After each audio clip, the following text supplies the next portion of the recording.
Righto, welcome to day one of the Oceania United Super Weekend. Obviously, I'm going to be joined by the one and only Gangsy. Welcome in, Gangsy. Let's just do a quick mic check.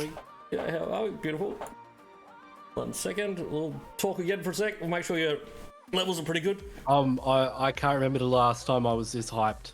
Yeah, it's going to be absolutely awesome. It's been a minute. Great to see we've got so many viewers in early on as well. It is absolutely amazing. Righto, so what are we going to look at first? I think we're going to have a quick look at what the groups are going to be for the start. And obviously, then we'll check out the other map order. So Group A is going to be Xclusive. We've got No Mercy, we've got KIB, and Sin Esports. Obviously, B is going to be Unravel, Paradox, Project X, and Royal Flush Officials. We've got Blitzkrieg, Then Steps to Nowhere, RF Spades, and NewYolks in Group C. In Group D, we're going to have DARKSYDE, obviously. Yuuno and Friends. We love that logo. It's awesome, the stickman. We've got Pain in there as well. So that's going to be a real wild card one to watch, I think. And C&T, of course. The FBI in Group E. We're going to have RF... which one's that? RFSG in Group E. 4 Skills in there as well, and also ZATOX. So we'll have a quick look at the match schedules. See what's happening for that one. So game 1, obviously we're going to be starting off in a wrangle. We do have obviously Groups A, B, C, and D. So that's the last 4 that won't be planning for this one. Looks like that room's just about ready to go too. So that action's going to happen fairly soon, I think. But... we've got a few other things to show as well. Some pretty exciting things in just a second. You got any thoughts? Initial thoughts? We'll check out the stats, you reckon? What at the moment? I've been looking at all these stats, and I have to say I'm not sure what's going to happen at this stage because there's a couple of new teams that have just come in.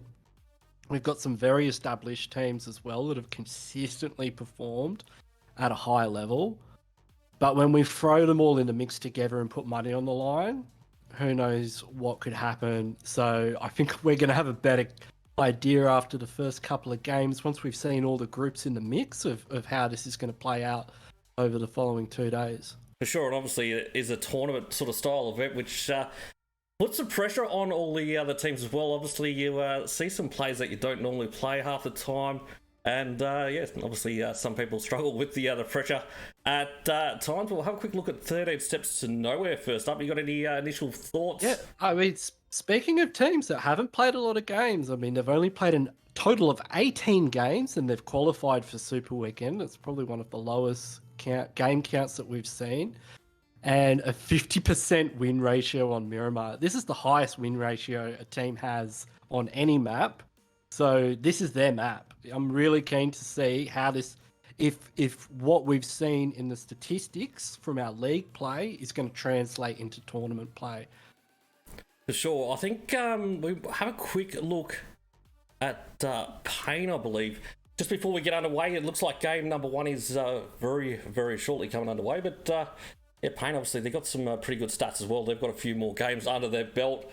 Yeah, Miramar's our first map of the day, and we've seen the strongest team on Miramar. Now, while Pain, they're not the weakest team on Miramar, but you can see their performance on Sandhawk and Erangel has been fantastic. Their win ratio is very high. Their average point per game is very high. This is a team that a lot of these other teams will be looking to beat if they want to win the title, and this is their weakest map. So if you want to get Pain, Miramar's the place to do it. Definitely, that's for sure. I think we're going to be starting off on Wrangle though as well, so that might throw us better in the works. But so we're going to be starting off at home. Miramar first. I was going to say, hold on, let me make sure I didn't actually get that around the other way. Let's have a quick look. No, so it is going to be a Wrangle first, obviously. Oh, I was looking at the wrong order for the maps. But anyway, are we on the plane yet? Yeah, we are right on the plane right now. So let's check out the flight path for game number 1 of the Oceania United Super Weekend. Obviously, this is day 1. We've got Xclusive in 5. We've got No Mercy in 6. KIB in 7. Esports Sequels in 8. Unravel Gaming in 9. Paradox in 10. Project X in 11. RF Officials in 12. We're going to have Blitzkrieg in 13. 13 Steps to Nowhere in 14. And in 15 is going to be RF Spades. We've got NewYolks in 16. DARKSYDE is going to be 17. Yuuno and Friends 18. Pain will be in 19. CNT will be in 20. That is who is playing in this match. Obviously, the last 4 they are playing in this first round match. So it looks like we've got Unravel, obviously one of the early ones out of the plane. They're going to be heading over towards Severny. But it's going to be interesting to see what teams do drop on each other, because obviously last night in the warm-up we saw a fair few teams jumping on each other. We're going to continue to see that again today. I would be thinking that they're going to play fairly safe. I think we will. No, I think these teams have got the idea that kill points are what counts here. So you think they're going to go... I'm surprised no one went to Zaki. This isn't PMCO, that's for sure. Yeah. And it does look like we've got quite a few clusters of teams. Yeah, well, it's going to be pretty interesting, that's for sure. There's a lot of teams actually jumping in very, very late. Looks like we've got Ouch, might not have actually gotten the Specs slot. But anyway, so who we got up north at North Georgia? We are going to have Farah and Project X up there early on. Gaming. Yeah, so hold on 1 second. I'm just going to check something just quickly. Ooh, look at that zone going right up to the north east. That's a big hard shift for a circle one away from that flight path on the western side of the map.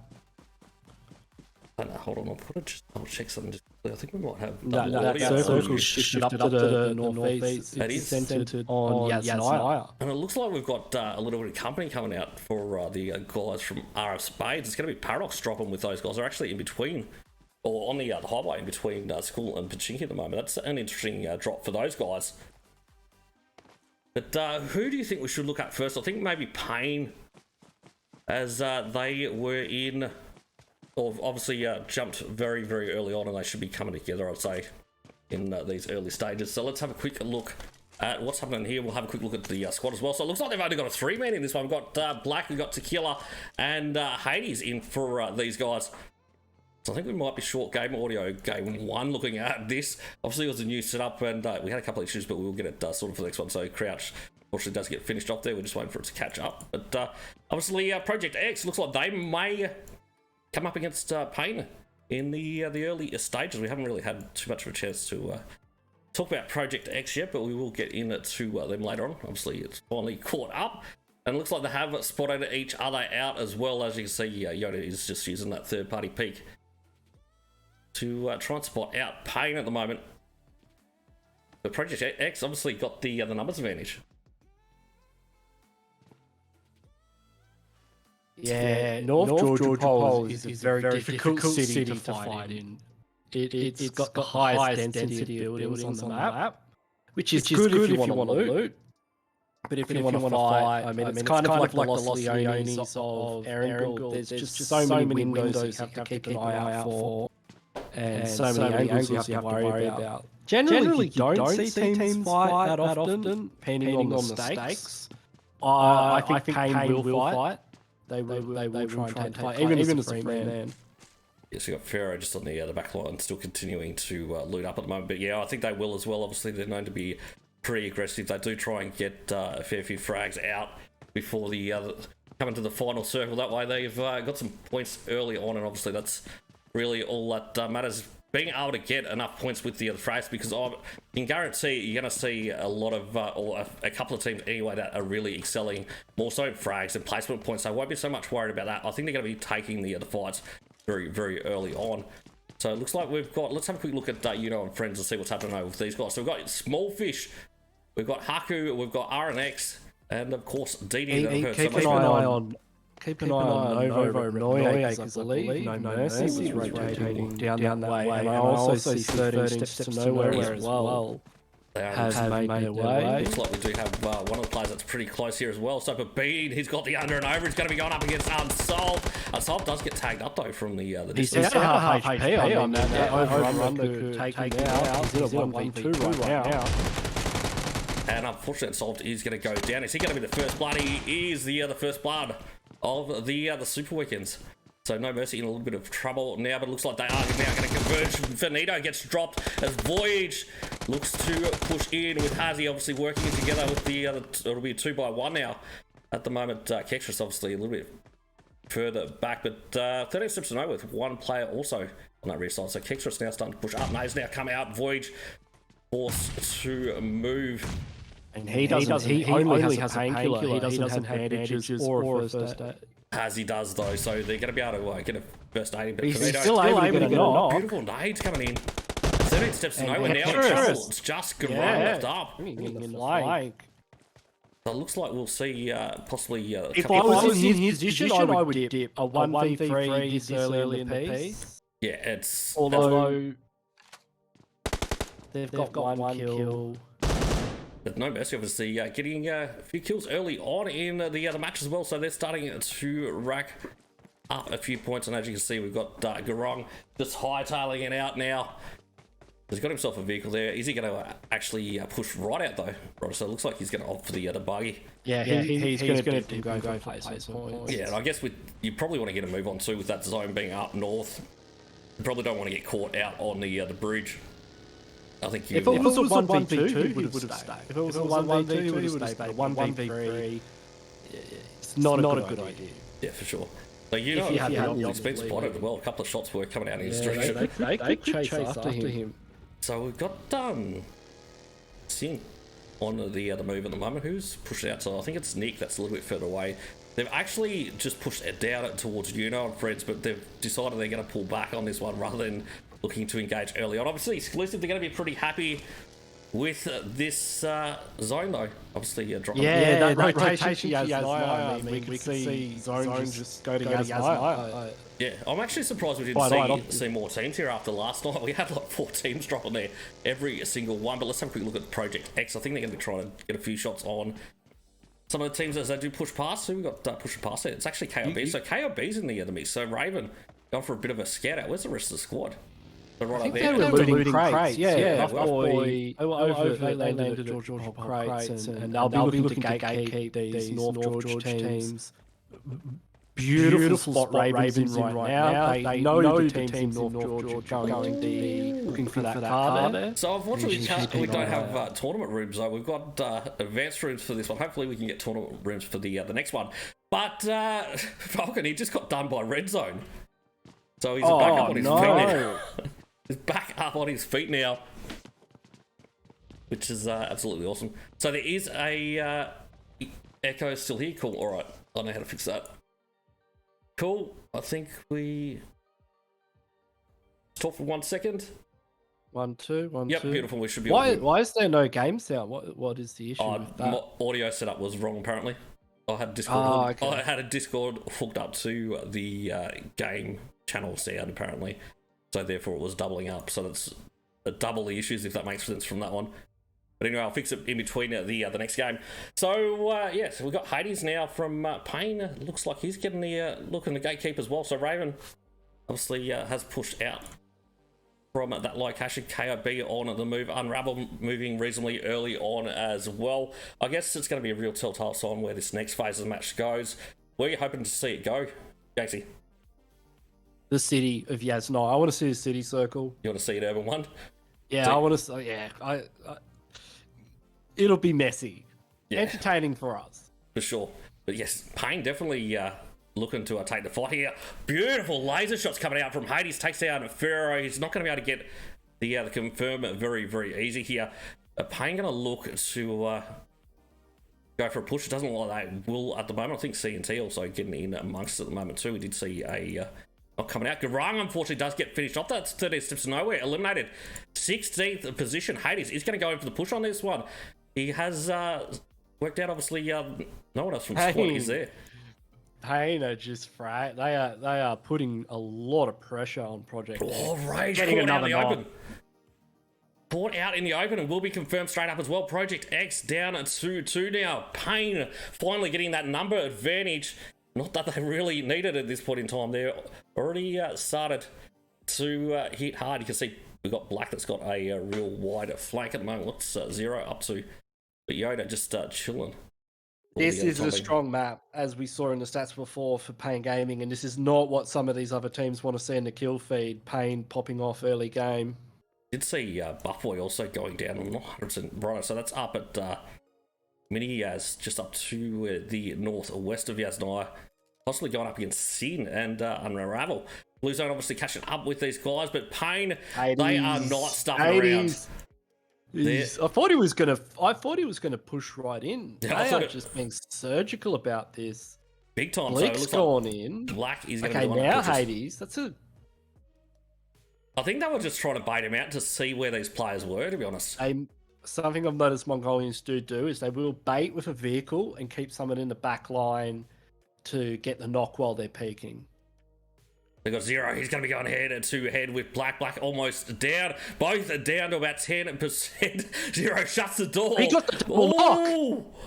Big pick up for Zero. Yeah, it was Yoda coming in from the other side. Confirms as well. Pain are now down to 1 in it. So Project X locking it down. And They Tequila just flipped the +110. script on that one. They did big time. I thought they were in a lot of trouble, but yeah, just managed to completely hold that down. We're going to see Tequila go for a push on this one now. Or is he going to look to keep it low key? So it looks like he's going to wait him out here. He's got a couple of first aids, so he's got a little bit of time on his hands. Yep, they do. They've got a smoke and push. He's in a squad house, a very easily defendable building. But see, they're probably also thinking that there's possibly 2 other players left as well, so they won't be feeling like it's like they're going in a 2v1 scenario with it only being a 3-man squad. They'll be expecting someone else somewhere. Just coming out, and it looks like we're going to be going up and north for this one. Insane. Look at Yasnaya at the moment. Look at all those teams rotating through. RF officials have still got Xclusive there, and looks like Paradox possibly getting themselves a bit of an airdrop. A lot of teams were banking on a Yasnaya zone. I think we'll. So I'd say that's been taken. Looking at that one, no, it's still actually in there. So it's Mark 14 up for grabs on this one. And we've got Paradox on their way. No, looks like, there we go. So Hazard might be the one to grab it. He's going to grab that, so that could be a nasty in the other later stage. Still a lot of teams yet to roll into zone. Obviously, Wiz is a big fan of the Mark 14. Yeah, he's been on fire lately. Not that he needs it. Yeah, he's going to be one to watch. I've got no doubt about it. Wiz has just come out the gate lately. I mean, he is consistently top fragging, not just for Paradox, but in an entire match quite often. Yeah, well, looks like Pain is finally deciding to pull back on this one. So NewYolks are going to be up on Stormer. A lot of teams, or not many teams, actually pushing towards center zone early on to try and establish positions either. I do like where RF Spades is though on that at the servo to the west of Yasnaya. I think it's a good spot to be able to pretty good out. spot. Yeah, they could catch a lot of teams rotating, and that is That is one of the areas that zone would go. It would go to that compound across the road from them, across the water, where there's a Harry Potter tower, or it'll go up north towards Severny. Yeah, for sure. But yeah, I really like that spot. But look at all the teams coming in on the eastern side. There's a lot of teams around Yasnaya. Wow, there's a lot of traffic up there. There is. I wouldn't be surprised if someone ends up pulling up and taking a few shots. Voyage could be in a little bit of trouble. He's got a couple of players pretty close by. Wow, this render time is sucking pretty hard at the moment. Voyage is out. Yeah, he's going to be the one to stop and take shots. Shugda now in his sights. I've seen plenty of knocks coming out straight out of vehicles as well from Voyage, but I'm able to get it. This time, Skype now goes down to Smoko from Royal Flush officials. So they're coming in from the high side, from the Stormer side at the moment. Will they go in for I like Paradox's rotation, actually. Yeah, they push right up and really around. Wide around. Look at all these guys. Yuuno and Friends, they're coming in from the eastern side, even though they dropped right over on that western side. So making some huge rotations. Project X still nobody wants to cross. Nobody wants to cross that bridge with the gas station. I mean, these teams know somebody is going to be camping that bridge, and the safest part to zone is this corridor here. But how safe is it when you've got cars there? I mean, if one of these cars had a shooter in it, which who was that? Fuse unfortunately does go down to Small Fish, but Small Fish almost goes back down to two people. Obviously pulling up, he's got the Tommy in hand, but he's in trouble. He does get taken down, unfortunately, by RNX. This is a risky place to fight. Yeah, Xclusive in a bit of trouble. Yeah, big time. The DD now push it up. He does get spotted out by Ghoul. Shots fired, but still just not hitting the mark at the moment for Xclusive. Oh, it does look like Yuuno and Friends are coming in pretty strong on this one. Supu, unfortunately, does get confirmed. Xclusive in a bit of trouble in game number one. So we've got 50 players still alive. Not too many down at as yet. Blitz Falcon taking down Prevail as well. That's going to be a fight to check out really soon. It looks like Cool trying to pull out of this compound, but I think DD's got other plans. Yeah, DD's on the warpath. He's heading in. They're all going in. Send it. And Cool, he's got the bike. He's on the bike. He's going to push out. He's down about 50%. You can't catch a bike. He's out in the sunset. Oh no! He's going to be going down. So close. What? And so we've just got Rams left up top now, and he's got company where he is too. Looks like he's going to just try and bail on this one, and I think he's going to need to as fast as he can. Shots now fired at that vehicle, looking pretty toasty, and there's still a lot of shots coming in. And you do not want to be driving a smoking vehicle around right now. Any team that sees that, that's a free kill. Yeah, and it's only phase 2 of the match, but at least he is on the other closest side. He better be very zone. careful about where he drives that. Or I don't know. It's just a magnet. Any team sees a smoking vehicle, they will stop whatever they're doing and focus on that because you know it's less than half HP. Yeah, so we've got Paradox obviously on the move. They're pretty much mirroring NewYolks. We've got a couple of players in front for Paradox. But just a quick one. Obviously, thanks everyone for coming in as well. It is awesome to get so much support. We just hit the 100 mark. Beautiful stuff, people. Yeah, that is absolutely awesome. We really do appreciate your support. Like, thank you. Oh, what's happening with Rams? He needs to pull up. Oh no, he's going to be running to Paradox. Are they going to pull up? Azrael, I'm surprised he didn't jump out of that one. Goes down about 50%. No, down to 1 attack. On 1 HP. Ooh. Azrael, where did your health bar go? Give his health bar. This is risky for Paradox here. And you can see Az is in close quarter combat. Azrael's gone down to Peach. He was 1 HP. Ooh, these guys in trouble for game number 1. We obviously expected them to be. We'll have a look at the stats a little bit later on. But we expected them to come pretty strong. He could clutch up big time right now. Nade's getting pretty close for Confident though. So he's going to get some more smokes out. Obviously, no mercy. Looking to push out, and I think they're actually going to be going up with Yuuno and Friends over on that backside. So Voyage now pushing up. Hazard might end up being a thorn in the side on it to No Mercy. Party, yeah, if this goes off. No Mercy looking pretty confident though with their push at the moment. Wiz also taken down. Hazard goes down to DD. Paradox in a bit of trouble. Get a knock. No Mercy used to drop in Stauber in PMCO. It is one of their drop spots, so they're used to the terrain, but it's a tricky place to fight around. It's not very often to see all the other players lined up like this at the moment. Voyager, of course, he falls into the trap. Instantly confirmed. The Kextras does get one down here, I think, wasn't it? I think. And they're going to go in for the push. Hazy with the drop shot. A big drop shot clutches it up. So 7 kills for No Mercy. Yuuno and Friends eliminated in 15th position. We're in phase 3. Surely it can't be far off closing. 14 teams now remaining. Obviously, Rams somehow. I'm surprised Paradox didn't stop and try and take that fight, considering it was only one player. Is it just Givey left from Paradox? It is too. Ooh. They've got to play this careful with no kills either. But this is Paradox. I mean, they're our top-ranked team. Givey obviously Givey's already... Yeah, it's not slowing Givey down.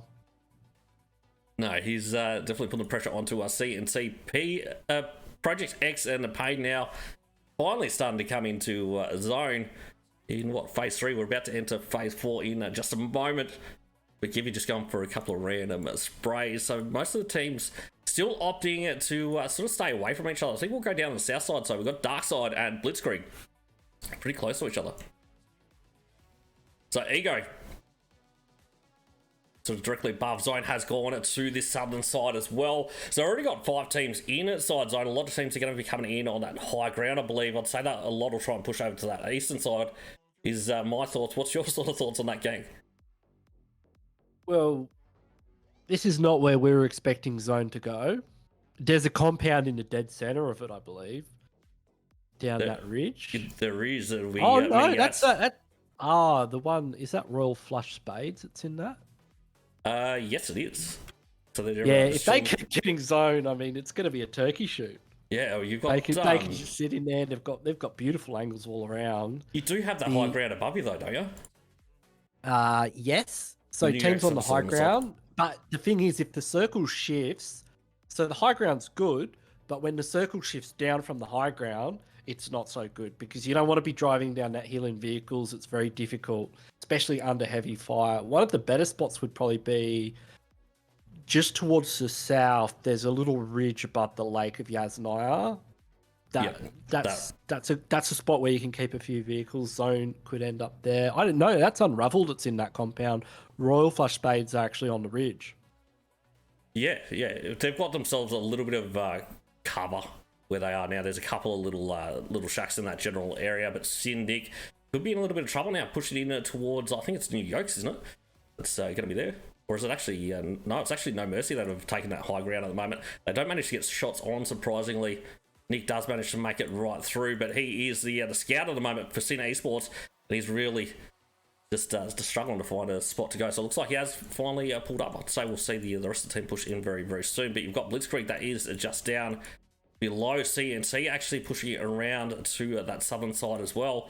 You can see Freaks pushing out. It's interesting, the playstyles. You can see you've got a couple of these teams holding compounds, and then you've got teams like No Mercy there, 2 players just standing out in the open, no cover at all. They're just looking to catch teams rotating past in vehicles at this stage of the game. Oh, Freaks isn't going to get caught out. Trying to hold ground. So CNT will go down to Sue Blitzkrieg above. Unfortunately, putting the pressure on there, but they were pretty much for Toomsy taking down Preval. Where is that from? DARKSYDE. And Blitz are just going to walk over and third party that as well. Oh, everyone's going to get involved. Yeah, this is a pretty tough spot for DARKSYDE to get out of. They can't push around DARKSYDE actually. They need to move now. So they need to get behind that other little ridge line down lower and sort of push right around. I don't think there's going to be too many teams on that western side. They should really only be committing one player to Preval to go for the revive. Yeah, I think obviously RF Spades getting the centre zone for this one, and they're just going to be trying to smash all these teams as they try and make their way up this hill, but it still is a lot of teams coming in from above. You can see all the cars there, but let's jump in a little bit closer. Back on to DARKSYDE. So Preval, I think he's going to be back up on his feet in just a moment. Obviously, Blitzkrieg, they've got Ego down at the moment. They do need to get the revive on. Givey, unfortunately, getting caught out. Paradox taken out in 14th position. Let's jump on to Hazzy, though. He's going in for a push on to RF Spades. Zeno going head to head here. Gets down 1, gets 2. Hazzy on fire. Gets the he's just double. Going for the kill points, gets the confirms. So No Mercy up to 9 already. We've got Naruto and Tsumzi still left up at the moment. But they're in a pretty tough spot now. This is not good for Spades. Down, they back can't down hold that spot as a duo. Neither can No Mercy, not a centre zone position. Oh, that's going to be tough as... So KOB, obviously still out of the blue. Tequila has made his way in. Let's jump on to RF officials. We haven't had a chance to check these guys out yet. Been very quiet so far. No kills on the board. They're just playing circle. So Shugda actually going down to play zone. What's going on there? So outside zone. Knocked out of the vehicle. Oh, they got Salty up at top. I think he's the last one up for CNC. We're down to 12 teams. They have seen another one eliminated. Goldie. Can he spot out NewYolks here? Looks like they're going to be in a pretty good spot to gatekeep as long as they're not getting tagged up from the low western side. But Hazzy, I think, still just trying to smash teams on their way in. I think we'll jump back on in for a second. So Simpete's down, gets taken down by Tsumzi. They're on 9 kills already, and you can see what the game plan is for No Mercy. It's just get kills. Push. Don't worry about placements. Yeah, and the Naruto unfortunately does go down. Zarek going down as well. Spades, it's just Tsumzi left. They're in a bit of strife here. We've got Smoke's coming out. Looks like Toomsy is just going to try and camp this one out. He spoke himself up. He's got a very small bowl there, and he's just going to have a little bit of a compression sensor in the ear. in amongst the That's exactly right. So Project X, Yoda down at the moment. As well. Outside of zone 2, still 22 metres to push forward, but they're going to be pushing into NewYolks. NewYolks coming in from behind. Still coming in from behind there. Abby up above, obviously Zero is down to his first aid. He's going to need to push on this one. He goes for a spray. He gets a confirm on a kill point, but he's going to have to go against Abby. Could he get another one? No. Yeah. He's going to be eliminated. Abby knocks him and then gets knocked. Ooh, what? By CNT. CNT outside of zone with that high ground going for the heal off at the moment. We're about to Thanos snap. Like 11 teams. We're about to go down to 5 teams in this circle. That's for sure. Look at the mini map. It is going nuts. That is insane. how many players we've got in this tiny circle. 26 still left alive, as our officials have got one down at the moment. That is going to be Goldie. I think we're going to need to go to a bit more of an overview. They're starting to get some kills. It's absolute bedlam out there. So it looks like KOB right on the edge of zone there at the moment. Viking unfortunately does go down for Unravel. Let's jump on to Toomsy. I think Toomsy is directly above these guys. He might come back into play. Toomsy's in center zone. He doesn't have to go anywhere, but he will find a few kill points. I think he's still keen to take the fight. Unravel obviously in a pretty good position as well on this one. Yeah, Unravel is in a very good position. They took advantage of that weakened Spades position, went in there and just took it from them. I really like the rotations that come out of Unravel. I think that's going to be one to watch. I don't generally take the fights early on. They would sort of wait until it's about phase 6 before they come in, and then they just try and lay down the law as they do so. But who we got going down now? It looks like we've got Royals now going for a push on Unravel as they try to make their way in. They're going to be directly above. We've got the big P that's being spotted out. Are we going to see shots coming out from Smoko there? Surprisingly, haven't as yet, but nades now obviously being thrown in his direction. Can he hold it down? Obviously, Smoko, he's got plenty of nades. Circle's gone away from them, though. It has, so they're going to have to move. No Mercy out as well in 8th position. That's risky for Smoko there, staying where he was. I think it was a bit of a gamble on that one. I don't know about that kind of cover. So we've got Goldie coming in with the nades. Can he make it count? It's on to Sky. Beautiful nade coming in from Goldie. I think that's going to be the push now coming out. They've got to capitalise on that. Blitzkrieg are coming in from the other side. DARKSYDE, though. Catching them on the rotation. It's just up to Ninjuric. Obviously, quick shout out to Ninjuric as well for hosting tonight. Much appreciated getting the help out on this one. So he's playing and hosting. That's awesome to see. But Klaus will be going head to head down to pretty much one tap. And it's a 1v3. Ninjuric just holding all these guys back. DARKSYDE really can't afford to leave this too long. They've got a fair rotation in. But Ninjuric's finally does get eliminated. We're down to 6 teams remaining for game number 1 of the Oceania United Super Weekend. Kane is still in it with a single player. That's awesome. So Zarek, I haven't seen him go. There he is, Tequila. He's still going. He's still there. He's still snaking it out. But he's got to watch the other circle guy. He's got to watch out from above, though. I think it's going to be the real issue there. Is if you can. I don't think Unravel's paying too much attention to him. Zarek's keeping an eye on KIB and KIB keeping it very, very tight at the moment. One nade would have finished those guys. Zarek pushes up, does manage to get it off onto Ray. Will spot out Supreme. But these guys taking tumbles down that hillside. They are in the blue right now. That is going to absolutely chunk their health bars. And obviously, Zarek's going to be there to pick up the pieces, but Zarek now coming into play. Unravel actually up to 9 kills, so they have been slaying her very, very hard. He just walks over that. They're extreme. That's one knock. Extreme down. And he got the second. He's managed to get a first aid off, though. Oh, no. Oh, he falls down too, into the blow. No, he's about to go down to play zone, unfortunately. So Vikings still left up, though. And now we'll look to try and get into zone on that high side. But Payne just sneaking it in together. Top four. He is just chilling on this one. He could win it.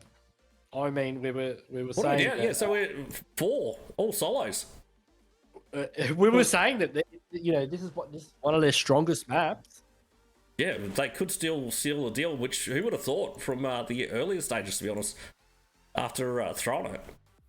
KOB pushing out into zone. They're looking to get some more first aids at the moment. As zone now starting to close in. KOB got probably one of the toughest spots. I think we've got Raven just going to try and heal off as much as he can, but Unravel. Shoot Tequila. Yep. And Raven. So who's going to take the dub for game number 1? Let us know in the chat. Roll the dice. Roll the dice. It really is. Right. So Shiv's going to hold this one outside of zone. Tequila obviously moving up. He gets a few nades. Tequila, one more nade. One more. Raven. He's very low HP. Oh, beautiful nade. It's a 1v1. Come on, Payne. So got plenty of more nades coming out. He's been a solo player since Circle 1. I think it's it's about to happen in about 2 seconds time. I think he pops up, he takes a shot, he takes the dub. Watch for game number 1. Payne get the win. Well done to the guys from Payne. Mate, What Tequila. a standout performance from Tequila. That was, yeah, awesome work coming out there. So DARKSYDE, obviously, in saying that, we've got Tequila and Hades both getting 2 kills each. DARKSYDE getting themselves 5 kills in the bag on this one. They, considering their positioning, they got up probably higher than I expected them to be honest. When they were out on that sort of eastern side, I thought they were really going to struggle to get in. But what was your sort of thoughts on that one? Yeah, DARKSYDE, great rotations. Unravel as well. I mean, the way they can react to the shifts in the zone, you know, they're not trying to go, like, you can see the way DARKSYDE quite often play. They don't try to go for those center circles late game. They just get into the right position where they can move around and avoid fights and get more placement points. And that's got them to second. But yeah, it was very messy on that hill. I mean, it was. That was probably, you couldn't ask for much of a better first zone anyway, that's for sure. Just to mix it up, that was because obviously there's so much vertical play around the Stalbert area. It just probably mixed it up a fair bit. It really didn't pay like for Miramar, I guess, more so. Yeah, it really didn't pay for any team to be in the center like game. Like, you saw one team take center and then another team would take it from them, and then another team. And the teams that were in the top 3, they weren't center zone at any stage in the last 3 circles. No, for sure. And obviously, got RF Spades that come in 5th there. They were in the other center zone position, but Zoomsy did manage to grab a 4 for the team, but unfortunately unable to hold it down for much longer, but still did pretty well considering the rest of the He also got 4 kills. Yeah, which is not a bad effort for a solo player. I mean, he got more. He got by himself as many kills as Payne got combined. Yeah, well, that's true. So we've got, who else we got? So we've got RF Officials going out in 6th with 5. We're going to have Blitzkrieg going out in 7th. They managed to grab 3. They weren't particularly aggressive, to be honest. I feel like they were probably a little bit more passive than they normally would be. But it was actually... look, when there's money on the line... Yeah, for sure. We've got Hazzy coming in with 7. He's just about got to be the MVP of the match, I think. 7 kills that and double knock. That double knock on Spades, I believe. And he took out Xeno on the other player. That was incredible. Like, that was just a flick 1-2 with the M4. Yeah, it was. I think he was using iron sights as well. Yeah, it's absolutely beautiful. So we've got, what have we got? NewYolks in 9th. We're going to have Shin Esports in 10th. CNT obviously going out in 11th position, grabbing 1 there as well. Who else we got? We got Project X going out 12th. Obviously, they took the engagement early on with Payne. Lost a couple, and I think that was... I wonder if they're going to mix it up next time we see jump to Wrangle. If they're going to be in the same group as Payne, rather than having to essentially get caught in that fight earlier on. It'll be interesting to see whether they just keep committing or not. Yeah, there was a couple of teams that landed near each other early game that may need to reconsider their Erangel drop locations. Yeah, so we've got Paradox in 14th, and didn't even manage to secure a kill. I think they were probably playing a little bit more passive than they should have been as well. Obviously, they got the gun skills to do it. And like, they had I think it was the last exclusive player that they could have probably taken down. There was, 3 vehicles pushing up to that general area. Yeah. And they all bailed. Like, Azrael went down to 1 tap. So we got 5 for Yuuno and Friends, even though they went out in 18th position. So at least they did grab some points, obviously, in 16th. They got Paradox got very split up. That's what I know. Like, going on that Stauber rotation, they just all seem to be fighting different teams. Yeah.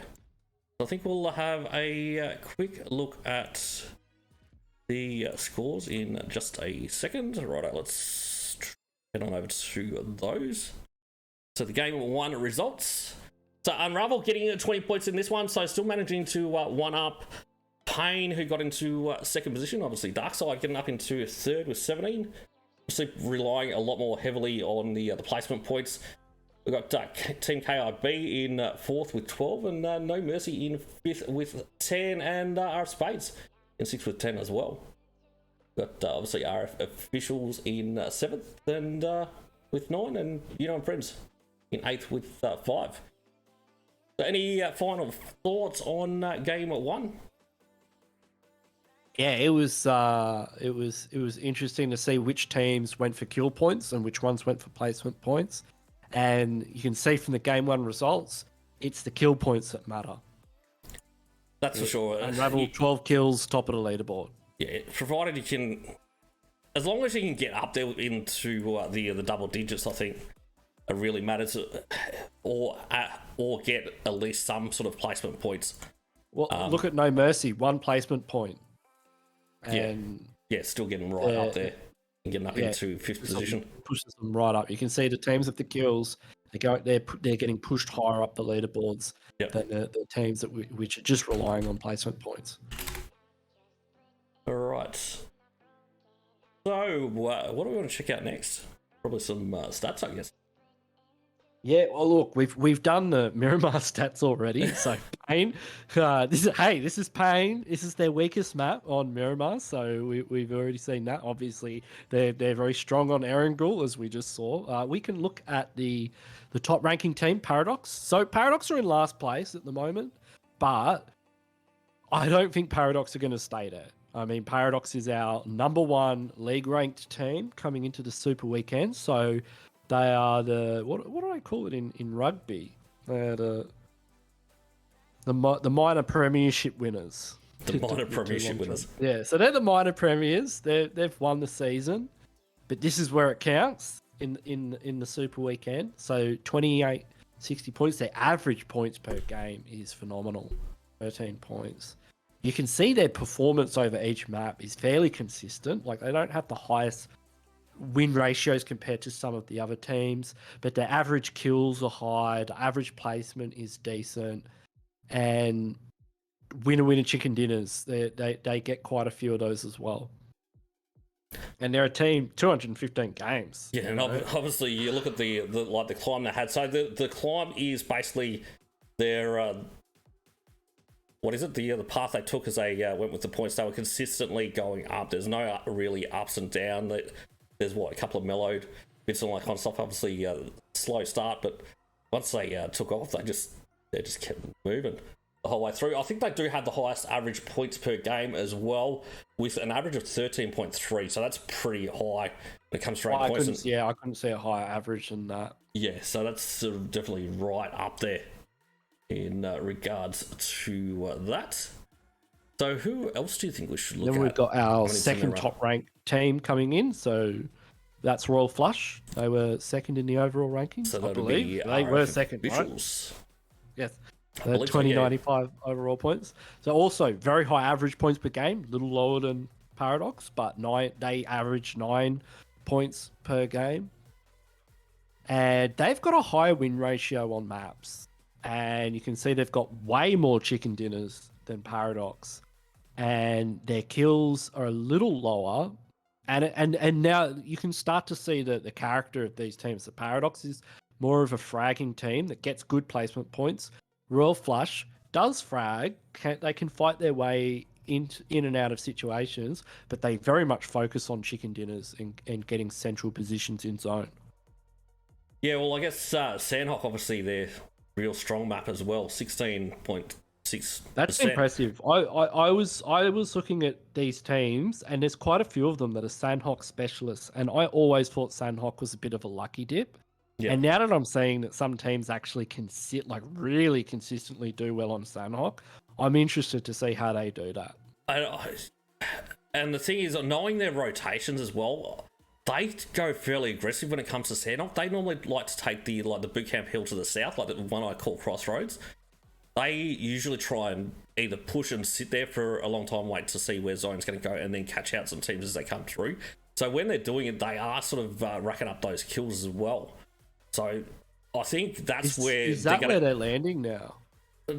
They generally end up pushing through there. I can't remember exactly where they do land, but normally you see them end up there. So I think that's where we're going to see those guys really, really excel with the other points. I think that's going to be the team to watch when it comes to People are asking us about the point system. Do you have that up at all? The point system is in how the league ranks stuff? The points per game. So how many points people get per game. Points per game. Okay, so that's the standard PNPL one. It is the 15 for the win, 12 for second, 10 for third. and obviously 1 kill per point. Yeah, or point per kill. Look, PUBG Mobile Esports has seen the light. They've just copied what we used to do in our original Oceania scrims. We used to do the old 30 for a chicken dinner, and then we just did two points per kill point. And people thought we were crazy because it was like double what they had in PMCO. And now PMCO is using the same point system. Yeah, I think we'll have a look at another Royal Flush team. I think we'll have a look at our Spades. And check them out. So they've still got a relatively high points per game. They haven't played a lot of games though either. As you can see, these guys, they saw the Super Weekend. They're like, yeah, nah, we're getting themselves there. Yeah. What did they do? Well, see, they've only played 23 games. Yeah, but you can see it's kind of going down. Then it just jumps like it's just hey, there's money on the line. We get about it. They were in Group B, and then they just had one, and they just absolutely slayed. I think got almost like 180 points or something like that. I think the benchmark's about 300 to get into Super Weekend at the moment. Obviously, all the top 20 that could make it. But pretty high win ratio as well, 13%. So it's not, I guess it's not a bigger sort of average or a bigger data set to sort of average over as the likes of Paradox and all that kind of stuff. But these guys, I think definitely could be a strong contender as well. It's a good, so I'm looking at my notes. It was a very strong map for them. For Miramar, and they're one of the strongest teams on Miramar. In fact, looking at a lot of these teams, Miramar is usually their worst map. Yeah, and obviously, I think it is. Hold on, we'll switch on back for a second. I'm pretty sure. So we do have a Miramar coming up next. So we're going to be dropping Group A. This one, obviously, E comes in to the mix as well. For this one, who are we going to look at next quickly? I think we'll have a quick look at the ZATOX. We've got a few teams that we haven't seen, and ZATOX is one of them.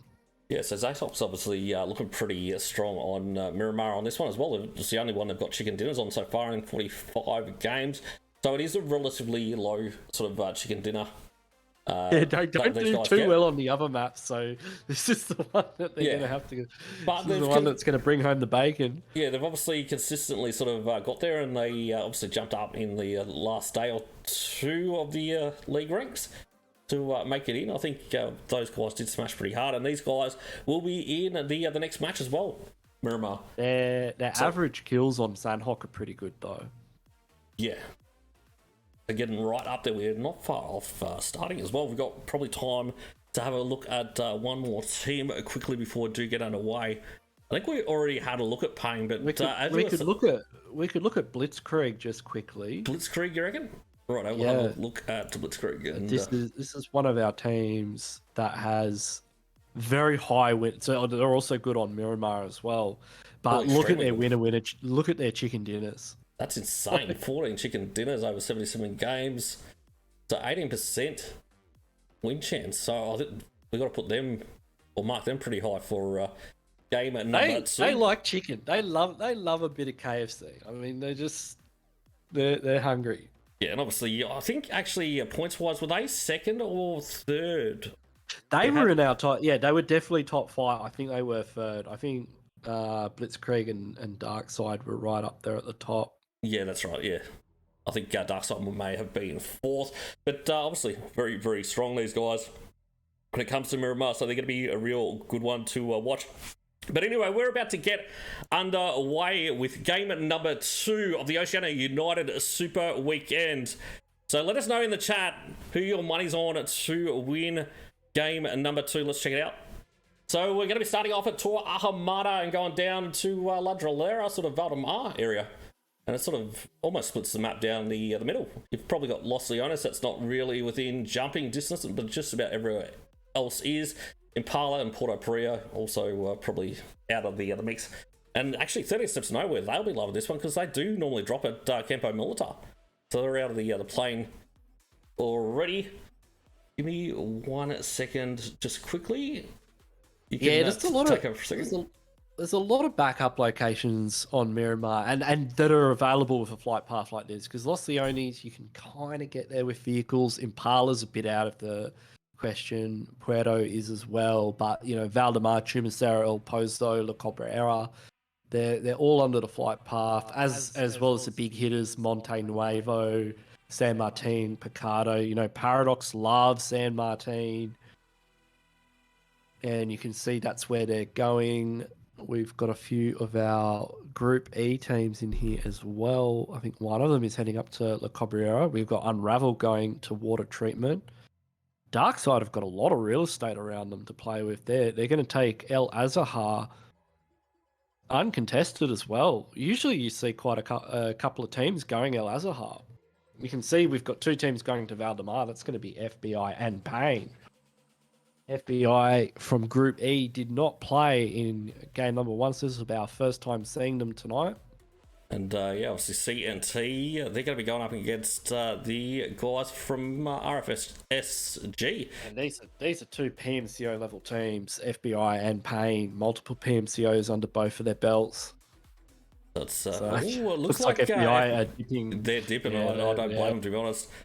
But Payne, Probably recognise the skins. yeah, they were looking to take that fight earlier on again, weren't they? It was looking like it was going to going to. They haven't landed in a city. We might see them gatekeeping Payne. Yeah, Keep so an eye on that. Both of these teams landed quite close in North George in game number 1 on Erangel as well. So they might be planning a little revenge. Look at who are we on now? We're on RFSG. So this is the first time we have seen these guys. Who we got in? So we've got Viper, we've got Shinner, we've got Blackie, and we've got Crad in for these guys. Against CNT in Monte Nuevo. So CNT looks like they've got the high ground here. They've got a couple that are up top. Couple up there on the top of the mountain. These guys really have to put the work in to justify their position, because having your team split up like that. Yeah, it's unusual to probably have 2 up top though as well. You sort of normally have only really got the 1 up top to put the it pressure could pay off. It could pay off if they're both able to give the right amount of information and get a few knocks. It could work, but it's risky. Yeah, well, it looks like they're still pretty content leading on up top as well. Not or Luck's now moving to Ian to position, but it looks like he's got the Vector mini combo. Have you got game sound yet? No, I haven't. That's what I was trying to get going, but it looks like it's going to be the next one. I'm going to have to restart the emulator, it seems, to get it to come in. It's actually set up right, so I'm surprised why it wasn't coming in. We'll restart the emulator in between. The next one should be able to change the channel in properly, and should be all good. But anyway, we'll move forward. Luxie's got the 4X on the back of the Mini 14 there. That's about as the best optical we can get, really, in an early situation. An 8X would be a little bit better. Freak's got Kong to help him out. Kong's going to help him spot those players. That he does, but looks like the loot rotations for Royal Flush SG looking pretty safe at this point in time. Yeah, they obviously know there's players on the mountain. Yeah, so we've got Freaks now spotting these guys out, but pulling back, surprisingly. For sure. So Freaks just biding his time now, starts to get a couple of shots in, and it looks like he's going to try and light up. He wants to disable the vehicle. I mean, that's the move. That is the move on this one. So we've got, let's have a quick look at Blackify, or Blackie. They've got a couple of taps onto Lux. They have too. So decent range too. Yeah, that vehicle's smoking. Yeah, it doesn't take long to blow one of those things up. Yeah, that's. I wouldn't want to drive that around. 3 wheels and a fire coming out the bonnet. I think Crad actually just got a couple of solid sprays on then onto the CNT players. Oh no, it's actually got the. They're SKS. landing some shot. They're landing shots. Are they going to get proactive and try and mix this one up? If I was them, I'd be heading in. They could even, if they've got the vehicles, they could push around the back of that mountain. Well, that's sort of what I'm thinking. I think that might be what Viper's strat is now. As you can see, sort of pushing out. It's going to go for... Yeah, it just looks like you're driving off and then just come back in around the back and then come over the top, knock the 2 players on the mountain and then clean up the rest underneath. Yeah, because they've got time to do it as well. Obviously, we're in phase 1, 35 seconds till zone starts closing. How long does it take? It still takes a fair while for the zone 1 to close, so you can really afford to sort of put a bit of work in. good bit of time to loot. These are the only teams that are in proximity at the moment. Oh, maybe not. We've got Well, ZATOX and Project X. Oh, okay. So ZATOX up at the church outside of Charm. The rest of Project X are in Los Leones, and they're going up against Blitzkrieg. It is. One of them was going down the main road. They're in big trouble. They are. Rage, last one standing. This isn't it. I don't think he's got time to revive, does he? He's got players incoming. He has to pull out. That's Ninjuruk and Falcon. That's the last two people you want to see. Didn't spot Ninjuruk out on the right, I think, on that one. So unfortunately, it's Project X, isn't it? Going out again in 16th position. Yeah, they went out early in game number 1 as well. I think they dropped on No Mercy. They got taken out in North George. Yeah. With pain. One of them made it out, I think. Yeah, they did, and I think they made it up to about 8th sort of position, so a couple of placement points, but I don't think it was really very many points. You sort of really need to be in that top 5 to get sort of anything when it comes to the points. Saying that, so tomorrow I'll get the point chart up for everyone. We'll get that one in. That's obviously been something that's been on my list, but I was a little bit short of time today, but that's life. As Royal still moving around at the moment. Just getting themselves a couple of vehicles as they get ready to move in. Circle. Yeah, they're going circle. We've also got, speaking of Royals, we've got Spades coming in behind them. Yeah, that could spell disaster. Paradox obviously coming over the top of Picardo Hill. They look like they could be going to that other big hill. Just near Power, to the south of Power Grid, there's those big rocks. Oh, they're heading to the compound. I think they'll pull up there for now. So I call that hill the Smoko spot. Smoko loves it. Yeah, he loves it up there. I always tell Unsolved not to go up there because he always falls down. Gets a bit excited and just falls off the mountain. Then we have to jump down and revive it. Starting to catch up. I think it's only a matter of time. Looks like Zeno's on the front line of that one. I'm loving Toomsy's car there. That's a good old Max. Beautiful. Yeah. So Zeno taking a couple of shots, but Shanair should spot him out here. Yeah, that's exactly what teams should be doing. Spotting vehicles and disabling them, moving on. Yeah, especially and scouting as well. Especially when it comes to Miramar being such a big map. It's, as we saw with Project X, it's so easy for your vehicles to get blown up on rotation. You really do need to stop before you cross the road, have a look left and right, make sure there's no teams that could blow up your vehicles. The Murados are okay. Those SUV cars, they're like Zimas. They blow up in like half a clip. Yeah, well, DARKSYDE's going to need to get a move on. Otherwise, 30 Steps Nowhere is going to catch up to him pretty soon. Up on the northeastern side. But it is going to be... That's RF Officials, isn't it? That's holding center zone at the moment, just to the south of Carl. Yeah. That's RF Officials' game style. I mean, you can see it from their win ratio and their winner chicken dinner counts. They play center circle, they bank on getting zone, and they go for the win. Looks like NewYolks starting to leave Picardo as well, so they might be able to get a couple of shots on from this position. Surely Smoker's got to be out in the open trying to get a little bit of information. So it looks like he's looking on that southern side. NewYolks still just chilling for the time being. But let's jump back to Spades. Actually getting pretty close to CNT, especially if CNT do decide to push out MVP. Ados managing to make it over the ridgeline, but looks... Or is he? Yeah, it was just a little bit of lag out. There he's going to be into hard cover. They're going to chill. Yeah, Ados doesn't have the best Wi-Fi. Yeah. Yeah. So sometimes he just teleports across the map.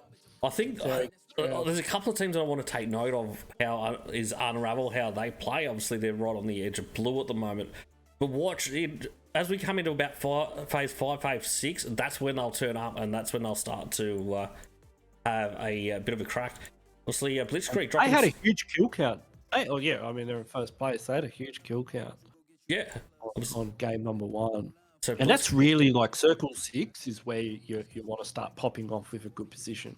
Yeah, well, Blitzkrieg, they'll be hoping he's going towards Los Leones for this one. ZATOX, can they get any shots on from there? I think they can from that sort of church area. There's a... Yuuno and Friends rotating in behind that team in Monte Nuevo. CNT shooter. Yeah, they're going right around them. I think CNT will hurry up. Yes. So, and Friends Big Noob, looks like we've got a bit of a sub happening. I don't think he was in game 1 for this one. And it looks like they will actually end up pushing right around. But CNT actually doing a bit of a 2x2 now. You can see Haku running the gauntlet down the other road. CNT might be able to get some shots on later on. But most of the teams, I think, getting ready to mobilise. Worry about. And they've got Pain coming up the other way. Yep. But I think most Pain of them are going making really late rotation. Yeah, they are. It is very, very late from these guys. We've got, I think we'll jump onto Freaks for a second and see if these guys are actually looking to put the pressure on. So they have actually spotted out Yuuno and Friends here. Can Freaks get any shots on? We'll leave it with you for about 10 seconds. Yank? Yeah, he's got him in his sights. Look, being prone doesn't make that much of a difference with a mini 14. You can do it. Just aim for his head. First shot on the head, and then second shot on the body. Perfect. Exactly. Well played. Ooh, beautiful not coming out there. I'm not able to get the confirm though. They will get the revive.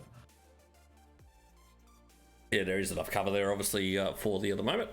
Let's have a quick look at the rest of the rotations that are happening at the moment. So 13 steps to nowhere, still edging closer and closer to DARKSYDE at the moment on the eastern side. I think they're going to try and ride the blue, so they may end up coming together. If he's out by himself scouting for Paradox, he's going to have to be careful. There's a few teams, NewYolks just to the north of him. Blitzkrieg will be pretty happy with this one as well. Pushing back over towards Los Leones. Obviously, it's pretty much a center shift on this one too. But we're definitely going to be in the southern portion of the map for the final stages. So let's jump on a Haku. I don't know. I don't know why these guys are leaving it so late, to be honest, to take the fight. They're, I guess, like Haku and all that at the moment, it's not too bad getting shots on and trying to just tag up these vehicles for a later date, even if they don't get a knock. But it's surprising that they're trying to leave it so late. Shooks are having to push just about out into the blue. How is he faring here at the moment? Right, so just get himself another vehicle. All right. Yeah, so just get a fresh vehicle. Yeah, it's ridiculous how far you can blow vehicles up. I think it's about 500 meters or more. Obviously a lot further than rendered distance, but let's jump on this. RAF officials are going to have to take the fight, it seems. We've got FBI going in for the push. Frags gets taken up pretty heavily. Smoko is down. Look at that vehicle. What's going on with that? But Goldie's down as well. FBI looking very, very strong. Yeah. Oh, that's not good. Not good at all. So you don't want Goldie and Smoko knocked.